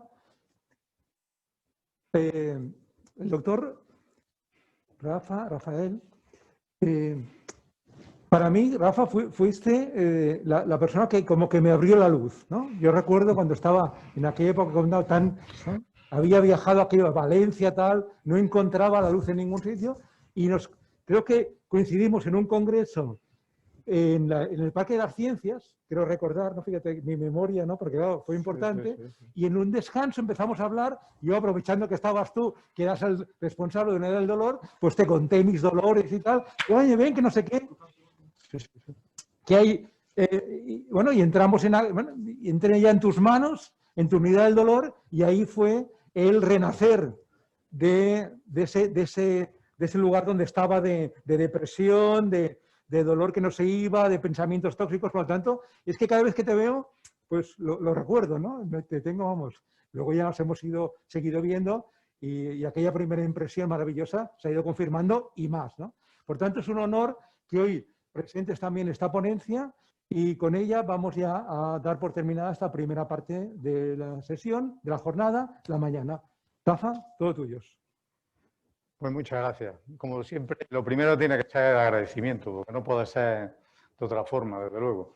Si no agradezco la personalidad tanto a Ignacio Velázquez, también a José Luis Vela de la invitación aquí, a estar aquí en esta casa, en la Escuela Andaluza de Salud Pública, o sea que mi agradecimiento máximo a ellos por la invitación. Y de luego, efectivamente, yo fui el que os puse en contacto de alguna manera a ambos desde entonces. Y creo que es importante. También, por supuesto, a las casas comerciales, a Prozacán por la invitación y por facilitar esto, que yo creo que son importantísimas para que puedan ayudarnos. Bien, se ha hablado a lo largo de la mañana, efectivamente, de temas importantísimos, porque sin esto que parece un fármaco, para tratar con fármaco, para tratar de alguna manera con una forma más tecnológica, pues si no hablamos de lo otro que se ha hablado, efectivamente, del tema de comunicación, sobrando lo demás. Es decir, de comunicación y de cuidado, está sobrando desde luego esto. Y si no hablamos de acompañamiento, está sobrando. Y si no hablamos efectivamente de compasión, también está sobrando. Por tanto, eso tiene que ir por delante antes incluso de pensar en que vamos a tratar a los pacientes mediante cosas tan selectivas como fármacos o como técnicas que están en nuestra mano. Es fundamental. Es curioso, pero cuando he oído a los pacientes, pues yo voy a comentar efectivamente en la Facultad de Medicina. Me parece que soy de los pocos, pero me llevo siempre un paciente que explique a los alumnos para que entiendan lo que es el dolor, porque yo lo puedo explicar muy bien, nunca como lo habla un paciente. Y tengo la clase que se me cae cuando vienen los pacientes, se juntan las filas, se juntaban. Ya este año no lo van a dejar, me dejan traerlo, pero vamos a hacerlo virtual para que puedan verlo en la casa. Pero siempre se me juntan las filas y tal, y te lo llevo tanto a la Facultad de Odontología como a la Facultad. Es decir, que es importante que los pacientes expresen lo que sienten. Los profesionales que se están formando en medicina o odontología sepan la vivencia y lo que podemos causar y de lo que viven y lo que expresan los pacientes, que probablemente nunca llegamos a alcanzar. Por más que queramos decir que los ponemos en el papel de ellos, pues es difícil poder saberlo. Bien, dicho esto, vamos a entrar en el manejo adecuado del dolor. Bueno, últimamente quiero hacer antes también una pequeña anotación, porque hay una cosa que se ha comentado de las frases, José Luis, y te va a permitir, pero algunas veces cuando hablamos de las frases, los pacientes, para entrar un poco de broma, porque siempre les da algunas frases al inicio, cuando entran en la consulta, es la que facilita el trato y facilita la comunicación. Y alguna vez algunos pacientes, cuando le hacemos una técnica, dicen, es que me ha dolido. Digo, mire usted, es que lo que pone es clínica del dolor, no pone clínica sin dolor. No, usted ha venido a la clínica del dolor. En fin, porque los pacientes de alguna manera se pongan más, en fin, no se interpongan, se echan un poco a reír, ya digo, mire usted, que le va a dar un poquito, etcétera y tal. Pero bueno, lo hacemos así, valiéndonos de la frase que hay específicamente a la actividad. Entonces, dicho esto, hablaremos entonces del dolor irruptor oncológico. Vamos a tratar de hacerlo lo más comprensivo posible y de alguna manera qué es lo que puede, porque todo esto que parece tecnología, en el fin de cuentas estamos humanizando, porque estamos aliviando el dolor y el término siempre será alivio. En ningún caso, prácticamente en tantos años, el dolor, pero sí se la mayoría de las veces. Y, claro, los pacientes, ¿se oye? Se intercala algunas veces. Importante tenerlo claro. Por suerte, no son esos dos pacientes, estamos en un extremo de la línea entre el alivio del dolor y tener todo el dolor. La mayoría de los pacientes tienen bastante alivio del dolor con los tratamientos que se utilizan en las unidades de dolor puesto en atención primaria, que llevan la mayoría del tratamiento. Bien, dicho esto, pasamos directamente a definir un poco qué sería el dolor oncológico irruptor para que nos hagamos una idea. Pues la exacerbación transitoria de un tipo de dolor que tienen los pacientes, que les aparece a los pacientes oncológicos, que puede ser espontáneo o que puede ser producido o inducido por alguna causa específica. Y la definición estructural que han dado la mayoría de los autores coincide con que el dolor tiene que estar un dolor crónico basal estable, y estable en todas cosas con opioides. Si bien eso está en disquisición y todavía hay autores que dicen que no tiene por qué ser con opioides, otros dicen que no, en principio esa es la definición que se hizo y que sigue apoyándose la mayoría de las veces, que tiene que estar el dolor crónico basal con opioides tratado y aparece sobre ese dolor un dolor irruptor. Las características serían que es rápido, que es de elevada intensidad y con picos muy intensos, fundamental. Que luego la duración suele ser corta, la duración puede variar desde minutos hasta a lo mejor incluso un poco más, pero normalmente dura poco. Normalmente lo normal es que dure poco, entre 60 y 60 minutos. La frecuencia pues puede aparecer efectivamente de 1 o 3, eso es lo que nos dicen la mayoría de los pacientes. Si bien hay pacientes que tienen 5 o 6 crisis de dolor irruptor. Por supuesto, eso sí, de lo último, desde que apareció en el año 90, se han ido averiguando cosas, con lo cual hemos mejorado también el tratamiento. Se sabe que tiene un ritmo circadiano. Es uno de los autores, ya lo han mirado tantísimos pacientes y ven que tiene una acrofase donde desde las 10 de la mañana hasta las 6 de la tarde. El periodo principal en que los pacientes tienen crisis de dolor irruptor. Por lo tanto, es más fácil prevenirlo cuando ya sabemos cuándo está la acrofase. El dolor que suele ser ni es nociceptivo ni mixto, pero predomina el componente mixto, de dolor nociceptivo acompañado de un componente neuropático, cual lo hace más complejo todavía de tratar. La prevalencia pues varía mucho si el paciente está en su casa, si el paciente está hospitalizado, el paciente está en una situación terminal, es decir, hay mucha variedad. Lo que sí tenemos en nuestra experiencia es que la mayoría de los pacientes oncológicos, y pensando que estamos en una unidad del dolor y hemos estado en una unidad de cuidados paliativos, pues prácticamente más del 80-90% de los pacientes tienen dolor, crisis de dolor irruptivo. Es raro que no las tengan, de dolor irruptor. Bueno, y luego tienen otra cosa importante, una gran variabilidad individual. No se parece de un paciente a otro. Ese dolor irruptor varían totalmente de un paciente, por lo cual todo esto nos da un panorama complejo y complicado. Por lo tanto, ya se define como dolor difícil. De hecho, la escala de Edmonton, y lo hizo ya Bruer en el año 95, ya hablaba que el dolor irruptor, cuando había pacientes que tenían crisis, que tenían más crisis de dolor irruptor, era un factor de dolor difícil, de mal pronóstico a los pacientes. Y si encima el paciente está en progresión tumoral, probablemente tenga más crisis de dolor irruptor. Cuando hablamos de un dolor complicado. ¿Cuáles son los cánceres o los tipos de factores que pueden influir más? Bien, sabemos claramente que hay un 70% que está relacionado con dolor totalmente espontáneo. Es decir, que exactamente aparece, hagan lo que hagan, le va a aparecer a los pacientes. Luego, la mayoría de las veces no lo vas a poder evitar, no lo vas a poder prevenir. Este pasa, por ejemplo, ¿dónde? Pues de los más frecuentes es que hay lo de la esfera orofacial, los cánceres de boca, los cánceres de cuello, los cánceres de lengua, ese tipo de pacientes oncológicos es verdad que les aparece tic nervioso, a veces de forma espontánea, la mayoría de las veces espontáneo. Luego hay otro 20%, sin embargo, que es de dolor incidental, que son todos los relacionados con metástasis ósea. Bien, los cánceres de mama que tienen más, cánceres de próstata en los hombres o mieloma que tiene para ambos, o cualquier cáncer que produzca metástasis ósea. Y que hace que los pacientes, cuando se van a mover, cuando se van a movilizar, les hace perder funcionalidad. Ese sería otro 20%. Y sin embargo, y un 10% de pacientes, de causas que nosotros las vamos a provocar, las terapias experimentales. Es decir, bien, cuando un paciente tiene metástasis, se lo manda a una resonancia magnética, que las mandamos los profesionales, que se haga una resonancia, que se haga un PET, que se haga un TAC, que se haga una gammagrafía ósea. Le estamos generando dolor. ¿Se ha cortado? Sí. ¿Se oye? Ahora sí. Que están mal. Luego, provocamos también dolor irruptor en ese grupo de pacientes. En términos globales, más de un 50% de las bases no se sabe la causa exacta del dolor irruptor, de la aparición, no está localizada. Eso dicen la mayoría de los artículos y no vamos a contradecirlo porque es la pura realidad. ¿Cómo afecta la calidad de vida? Pues en todos los sectores de la vida, lógicamente, empezando por el sueño, que los pacientes les despierta de noche y les pega una descarga lancinante y le despierta el dolor irruptor y lo tira de la cama y no le deja dormir. Por supuesto, el diario, la vida diaria de actividad física, de funcionalidad, que no deja tampoco estar.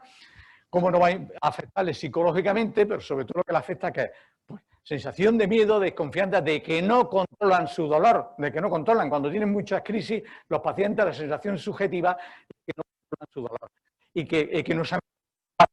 Por tanto, no se atreven a subir, a entrar, a salir, a tener vida social, a tener vida familiar, están asustados y te lo comunican y se lo dicen a los profesionales de primaria, a los profesionales con los que traten, a los oncólogos, etc.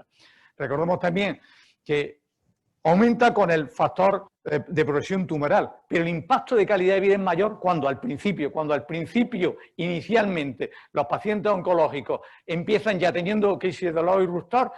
Los pacientes se asustan, pues dicen, oye, esto es mal signo de que ya me aparezca. O sea que, por tanto, hay que tratarlo lo antes posible, ya estamos avanzándonos en el tema, porque si no, estos pacientes se encuentran con inseguridad de que están en una progresión tumoral alta. Por lo tanto, está claro que el dolor irruptor oncológico afecta y provoca un gran sufrimiento, una extrema pérdida de calidad de vida importante en esto. Aquí pongo un pequeño esquema donde el dolor intenso, el dolor irruptor, pues, facilita, impide el disfrute familiar, facilita el que no puedas tener actividad física, funcionalidad, provoca morbilidad, etc. ¿Cuál sería el coste? Pues simplemente ya el coste en términos generales, globalmente, está claro que estos pacientes acuden más a las consultas mucho más, con el especialista de primaria repetidas veces, cuando no es en consulta es telefónicamente. Más con el oncólogo, consultan más con la unidad del dolor, consultan con todos los especialistas. Es decir, que indudablemente estos tipos de pacientes tienen más coste económico, aunque solo sea por la frecuentación que hacen de cada cosa. Aparte, la mayor dependencia, que pierden funcionalidad y necesitan funcionalmente tener ya más soporte, si es familiar o si es de otro tipo, etcétera, lo precisan. Y, como no, más ingresos. En términos generales está totalmente estudiado y hay artículos muy recientes, nos dicen que el coste por paciente es 5 veces más en pacientes oncológicos, los que tienen dolor, crisis de dolor irruptor, que los que no lo tienen. Estamos hablando de 5 veces más en coste económico. Luego ya estamos dando otra importancia de por qué hay que tratarlo. ¿Qué es lo que se considera dolor? Pues está claro que lo que no vamos a considerarlo es cuando falla la dosis del paciente. Cuando estamos aplicando un tratamiento, una morfina, le estamos poniendo 2 veces al día y le dejamos la del medio. Si no le aplicamos la dosis del medio, pues se le está fallando la dosis, es que no dura. O la última infusión que se ha acabado la dosis antes de que le pongan la siguiente. Pues eso, el fin de dosis no es dolor irruptor. El dolor oncológico, en principio, no está tratado con opioides, tampoco se considera dolor irruptor. El que está titulando, cuando empieza a tratar el dolor basal, porque acaba de empezarlo, te lo han mandado y estás empezando a tratarlo, eso tampoco se llama dolor irruptor, son crisis de rebote que te aparecen hasta que consigas una titulación y el dolor va a salir. Por último, todos los dolores agudos, el dolor posoperatorio, el dolor por caída de otro tipo, pues no se considera indudablemente dolor irruptor. Cosa importante también recordar, está infradiagnosticado por los profesionales y también infratratado. Las dos cosas son totalmente ciertas. ¿Por qué? Pues primero y principal, muchas veces porque no se sabe la causa. Eso hace que muchos profesionales de primaria y otros especialistas pues no lo sepan tratar o no lo puedan tratar porque no conocen la causa y no saben bien qué es lo que estás tratando. La falta de formación, esa es la cosa principal y por la que estamos aquí. Por eso la importancia que tiene el que no detectarlo los pacientes para poder saber y poder tratarlo. Fundamental, si no, no lo dicen. El uso de fármacos inadecuados ya te está diciendo que vas a fracasar. Se sabe que más del 50% de las veces fracasan simplemente porque no has puesto el tratamiento correcto o el basal no lo has puesto correcto y en consecuencia te aparecen más crisis de dolor irruptor y lo estás tratando también de forma inadecuada. En consecuencia, si tratas mal el dolor basal, tratas mal la crisis de dolor irruptor, hace que no puedas efectivamente poner la analgesia adecuada. Y por supuesto el coste de los mismos, ya que los fármacos indicados a veces son costosos y también les da un poco de temor usar fármacos costosos. Eso influye también, puede influir en los profesionales y de hecho influye a la hora de tratarlo. Este algoritmo, que es el clásico de David desde el año 2009, ha evolucionado luego en 2013 y se mantiene perfectamente. Es decir, dolor irruptor es cuando hay un dolor basal. Lo primero, oiga, existe un dolor basal, usted tiene un dolor basal y están tratándolo y están dándolo con vida. Sí, ¿está adecuadamente controlado?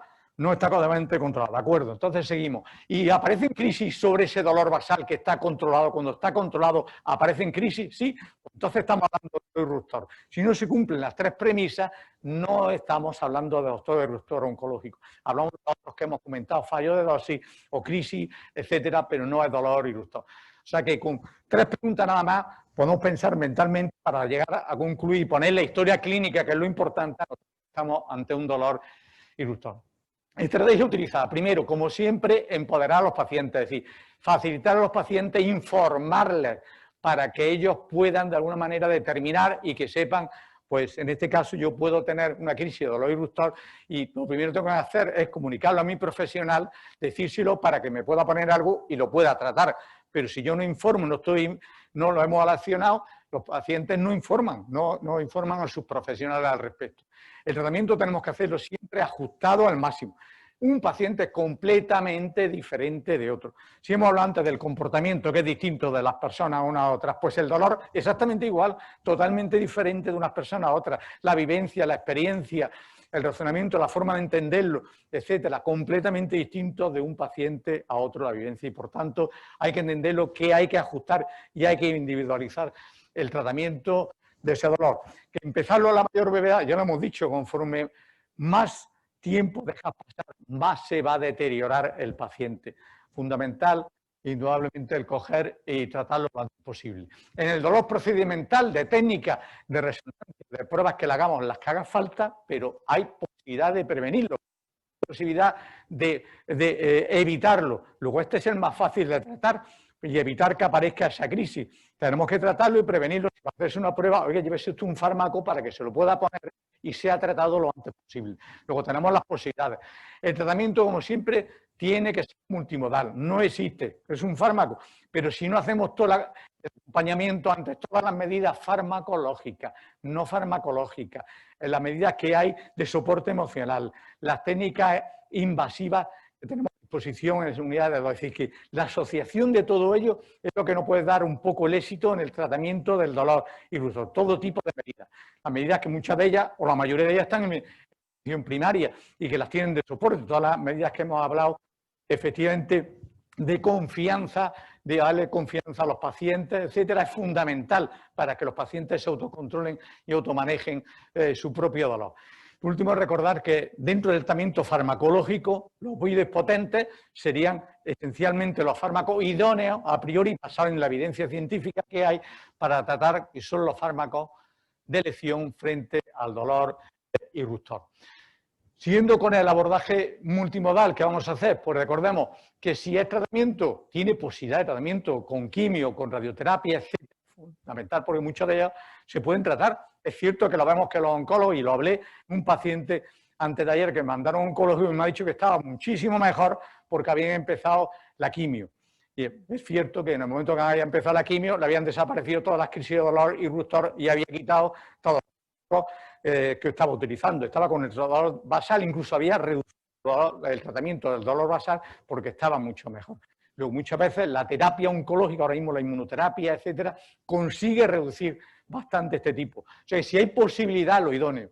En segundo lugar, para la metástasis ósea, sabemos que perfectamente, tanto la quimio, la ozoledronato, ahora mismo los bifofonatos, el dorezumab, la inmunoterapia, etcétera, todo esto mejora bastante efectivamente este tipo de medidas y es fundamental para darle funcionalidad. En la metástasis ósea tenemos que lograr funcionalidad y podemos evitarlo. En las compresiones, pues hay que evaluar la cirugía.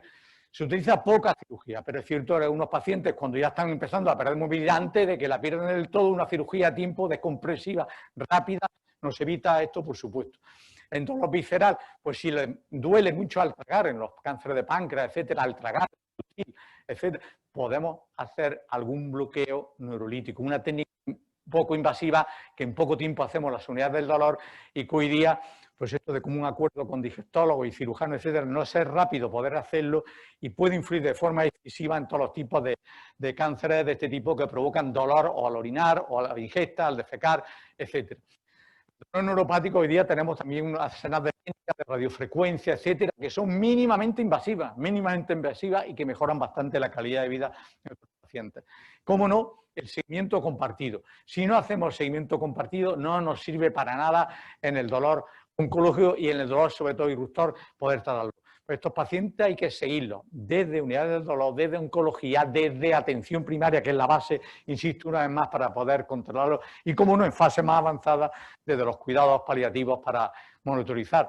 Ver, por supuesto, resultados, consumo de opioides, etcétera. Hay que estar encima para poder manejar esto y controlar este tipo de pacientes con los cambios y demás. Tenemos algunas novedades que surgieron con el dolor irruptor para que veáis que la intensidad media, cuando los pacientes más o menos empiezan a solicitar fármaco o tratamiento para el dolor irruptor, estaría en una media de 7,3. Eso nos han puntuado en el estudio este que se hizo en 2013 de Mercadante, que es importante, abrió las puertas para saber cuál es la media de 2.000 pacientes tratados, etcétera. Pues se vio que la media estaba de 7 de EVO, de la EVA, de la escala anovisual, de 7 sobre 10, solicitaban ayuda, un fármaco para tratarlo. O bien la intensidad, cuando ellos se consideraban que estaban aliviados, sobre 3,5 sobre 10, consideraban que era un dolor tolerable cuando se había conseguido ese tipo de EVA. Estos serían los fármacos opioides que tenemos en el mercado, puestos los que tenemos nosotros. Es verdad que en otros países que nos están oyendo, probablemente desde más allá de nuestras fronteras, porque hay 200 y pico personas conectadas ahí, he estado viendo, pues a lo mejor no tienen algunos de ellos, pero estos son los que están actualmente en el mercado nuestro, las morfinas de liberación inmediata para tratarlo, la oxicodona, la metadona, y luego eso por vía oral.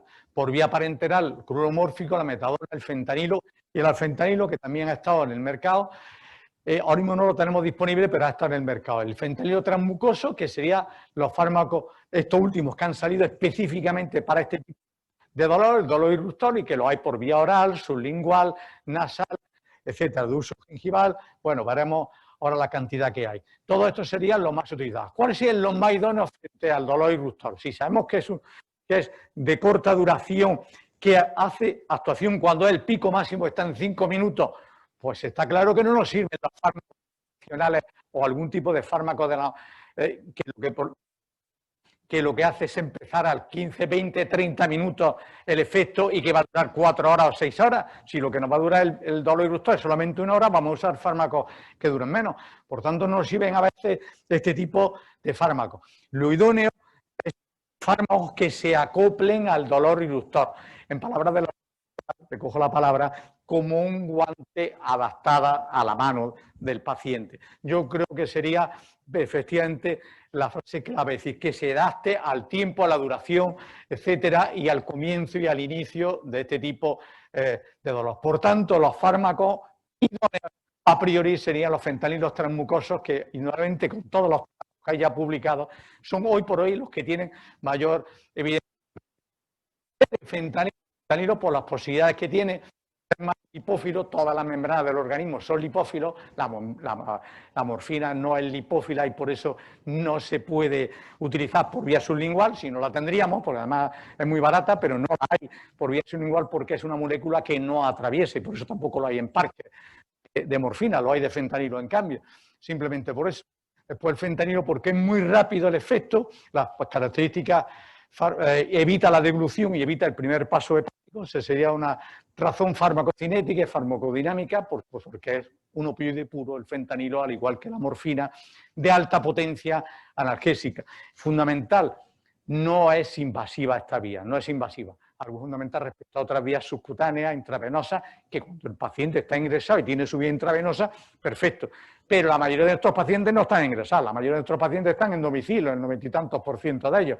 Y lo que quieren, además, es estar en su casa y poder automanejarse. Los pacientes y nosotros, profesionales, tenemos obligación de facilitarles automanejo, para que ellos el sábado por la noche a las 3 de la mañana no tengan que estar pensando qué es lo que tengo yo que hacer para que me solucione el dolor, sino que pueda solucionárselo el propio paciente. La suerte también, vías diferentes, oral, sublingual, nasal. En España tenemos ahora mismo actualmente en el presentaciones, de los pocos países que tenemos una variedad importante de presentaciones, lo cual es básico, importante, porque los pacientes tienen capacidad de poder elegir.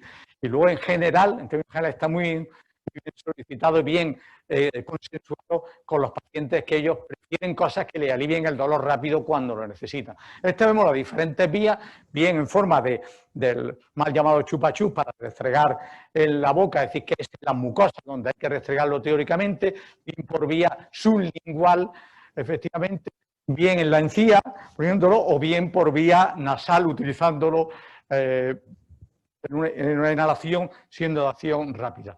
Ya en el 2011 hicimos aquí un trabajo con la Escuela Andaluza, a través del CADIME, donde efectivamente colaboré en ese artículo con los farmacéuticos, y ya se salió en este artículo del 2011 que efectivamente los fentanilos tenían más rapidez de acción que la morfina, que había, y que eran los fármacos para tratar el dolor irruptor. En su momento, y estamos hablando del 2011. El 2013, que hizo otra revisión, la Cochrane hizo la primera revisión a través de CPTELA, dijo el fentanilo transmucoso oral nasal, el fármaco adecuado para tratar el dolor irruptor, y que los ECA sobre el uso de estos fármacos son escasos. Efectivamente, hasta ese momento, que se necesitaban más ensayos clínicos, pero que era el fármaco idóneo. En 2014 hacen otro artículo con una revisión de todos los ECA, de los ensayos clínicos aleatorios de trabajos que había publicado al respecto, de CPTELA, vuelvo a repetir, en artículo, y te viene a decir, fármacos que con 15 minutos ya te hacen efecto, pues ya te hacen efecto los fentanilos entregados en la boca, te hacen efecto también los sublinguales y los nasales. En 30 minutos, todos superiores a placebo menos la morfina. Es decir, que ninguno de estos la morfina. La morfina a partir de los 45 minutos, que es cuando hace efecto. Que la morfina oral, por mucho que queramos, no va a hacer efecto, ante menos si está el estómago lleno. Por tanto, estamos efectivamente en una liga de minutos también, como habló una vez hablando con la doctora Escobar, nos van a decir. Estamos en una liga de minutos. Pero para los pacientes esos minutos son relevantes. Y cuando comprueban y tienen crisis de dolor irruptor y le dan un fármaco rápido, de acción rápida, no quieren volver a tomar. Se los pone a otros fármacos que duran 20 minutos a una hora, no quieren tomarlo, prefieren fármacos de acción rápida. Luego, esto sería un poco las conclusiones del artículo, es que con la evidencia disponible, aunque todos mostraron alivio del dolor, los fentanilos transmucosos consiguieron el nivel de alivio mayor en un periodo más rápido de tiempo que la morfina y que placebo. Y eso está totalmente demostrado. Y estamos hablando del año 14. Eso ha mejorado en otros artículos posteriores. En el manejo, ¿qué haremos? En primer lugar, aleccionar a los pacientes y también a los familiares, para que sepan y no cometan errores. O sea, es fundamental con los familiares, parejas, allegados, como queramos, tesorillos, como queramos llamarlos, los que tengan al lado para que podamos aleccionarlos. El ajuste, como hemos dicho, siempre individualizado, y tratando de la menor dosis. No empezamos con dosis altas, es mejor siempre iniciar dosis bajas. Al principio había dudas al respecto sobre el dolor irruptor, cómo empezar. Ya queda claro que hay que empezar siempre, aunque tengan dosis altas basales, con fármacos de acción y dosis bajas. Y a partir de ahí ir subiendo progresivamente. Yo creo que ha quedado bien claro. La vía, la que prefiera el paciente, se le oferta y se le dice, mire usted, estas son las posibilidades que tenemos, las vías que hay, que el paciente elija la que crea mejor y más oportuna. Porque unos prefieren llevar efectivamente a lo mejor chupachú, pero otros prefieren sublingual, que es más rápido, o bien nasal, que es mucho más rápido todavía. Pues dependerá de cada paciente lo que ellos nos dirán. Indudablemente los cánceres de la esfera orofacial, que son muy dolorosos, como están radiadas, tienen problemas de cirugía, etcétera, no se absorbe bien. Por lo tanto, la vía nasal parece la idónea y es la que tiene la aprobación máxima, y nuestro hospital está metido con esa aprobación, y en la vía nasal es la mejor indicación que tiene, sin lugar a dudas, para este tipo de pacientes. La atención compartida es básica para ello. También viene ya en muchos artículos que hemos publicado que da una primera dosis, si no funciona, se podría repetir esa dosis y da una segunda dosis. A los 30 minutos, a los 40 minutos, una cosa así, se podría repetir una segunda dosis. Tener claro la repetición de la dosis en ello. Y por último, si los pacientes utilizan dosis múltiples, empiezan a usarlo cada menos de 4 horas, no tienen indicación en menos de 4 horas. Y por tanto, está fallando el dolor basal, estamos haciéndolo mal. Lo que hay que hacer es aumentar el dolor basal, no decir, no, mire usted, tómeselo cada 3 horas. Para el dolor irruptor, póngase un fentanilo cada 3 horas. No, mire usted, no. Eso es erróneo. El profesional tiene que corregirlo, lo que hay que hacer es el dolor basal, tratarlo correctamente, incrementa el fármaco de dolor basal que estás poniendo, el opioide que estás poniendo en dolor basal. Ajustarlo, por tanto, ajuste de dosis del dolor basal. Todos estos tenemos en un mercado y falta un último, efectivamente, la Varis, que es otro que tenemos ahí. Todos son citratos de fentanilo de una forma completamente diferente, moléculas iguales, pero completamente distintos los preparados. Que hay que tenerlo claro. No tienen nada que ver uno con otro. Ni las dosis son ajustables ni intercambiables entre ellos. Pero tenemos una gran cantidad de fármacos en el mercado nuestro, por suerte, y todos ellos con eficacia a partir de los 10-15 minutos, algunos menos, porque los nasales están bastante menos. Tanto los sublinguales como los nasales ganan en velocidad, en trayecto al resto de los fentanilos existentes en el mercado. Algunas consideraciones, recordamos entonces las últimas consideraciones, pues preparaciones no son intercambiables, insisto una vez más, no tiene nada que ver el nasal con el sublingual o con el fentanilo restregado, por tanto hay que ajustar bastante las dosis entre una y otra, porque no son intercambiables. Tienen igual la analgesia, la eficacia que tienen frente a placebo, pero luego ni la absorción, ni la biodisponibilidad, ni la dosis tienen nada que ver entre un fármaco. Las preparaciones no son tampoco comparables.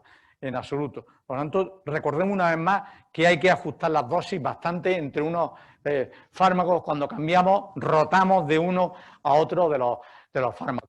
Sí, quiero recordar que tiene un efecto placebo, eso está demostrado y viene ya en los artículos, hay un efecto placebo indudable, por eso hay que tenerlo en mente por parte de los profesionales y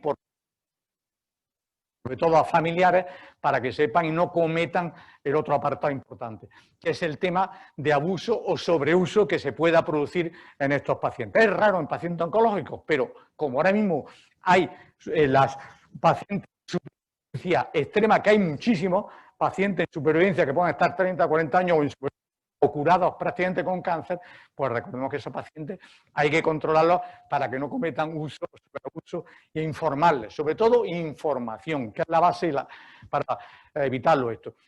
Y recordemos también que otra cosa importante, que se lo decimos, es un fármaco que mientras haya un dolor basal, mientras que los opioides en dolor basal no se pueden retirar de forma brusca, estos fármacos sí se pueden retirar. Eso nos han preguntado en primaria y nos llaman, ¿se puede retirar? Sí, lo puedes. Si tú le tienes puesto el dolor basal controlado con medicación, indudablemente puedes retirarle de forma brusca los fármacos de dolor irruptivo. Lo que no puedes es dejarlo sin opioides de ninguna manera porque te hace un síndrome de abstinencia.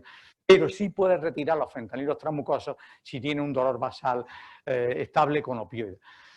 Y por último, como conclusiones y recomendaciones, pues recordemos que el dolor irruptor precisa de detección fundamental, diagnosticarlo, clave para nosotros, reconocerlo y diagnosticarlo, que nos lo digan los pacientes. Atención, y si se pueden tratar las causas que lo están provocando en la movilización del paciente o intentar a ver qué se puede hacer, si una radioterapia, etcétera. ajuste totalmente individualizado del tratamiento dependiendo del dolor basal, los fármacos que tienen en dolor basal, de la descripción que te hace el paciente, la limitación que le produce, tendremos que individualizarlo. El procedimental, que es el más fácil, porque es cuando el paciente se va a hacer una prueba y lo tenemos bastante claro, mucho más fácil de poder tratar. Por tanto, a esos pacientes podemos evitarle el dolor ya, y a lo mejor tómese usted un fentanilo transmucoso 5 minutos antes de entrar o 10 minutos antes de entrar en la resonancia, antes de entrar en para hacerse una gamografía ósea o antes de hacerse otro tipo de prueba de darse la radioterapia. Y esto ha hecho que muchos pacientes mejoren la calidad de vida en la parte procedimental, y se lo decimos, pero no es conocido por los profesionales y a veces no lo tienen muy claro, que podemos barajar y evitar el dolor irruptor procedimental en la mayoría de los pacientes que tenemos con estos fármacos de acción rápida.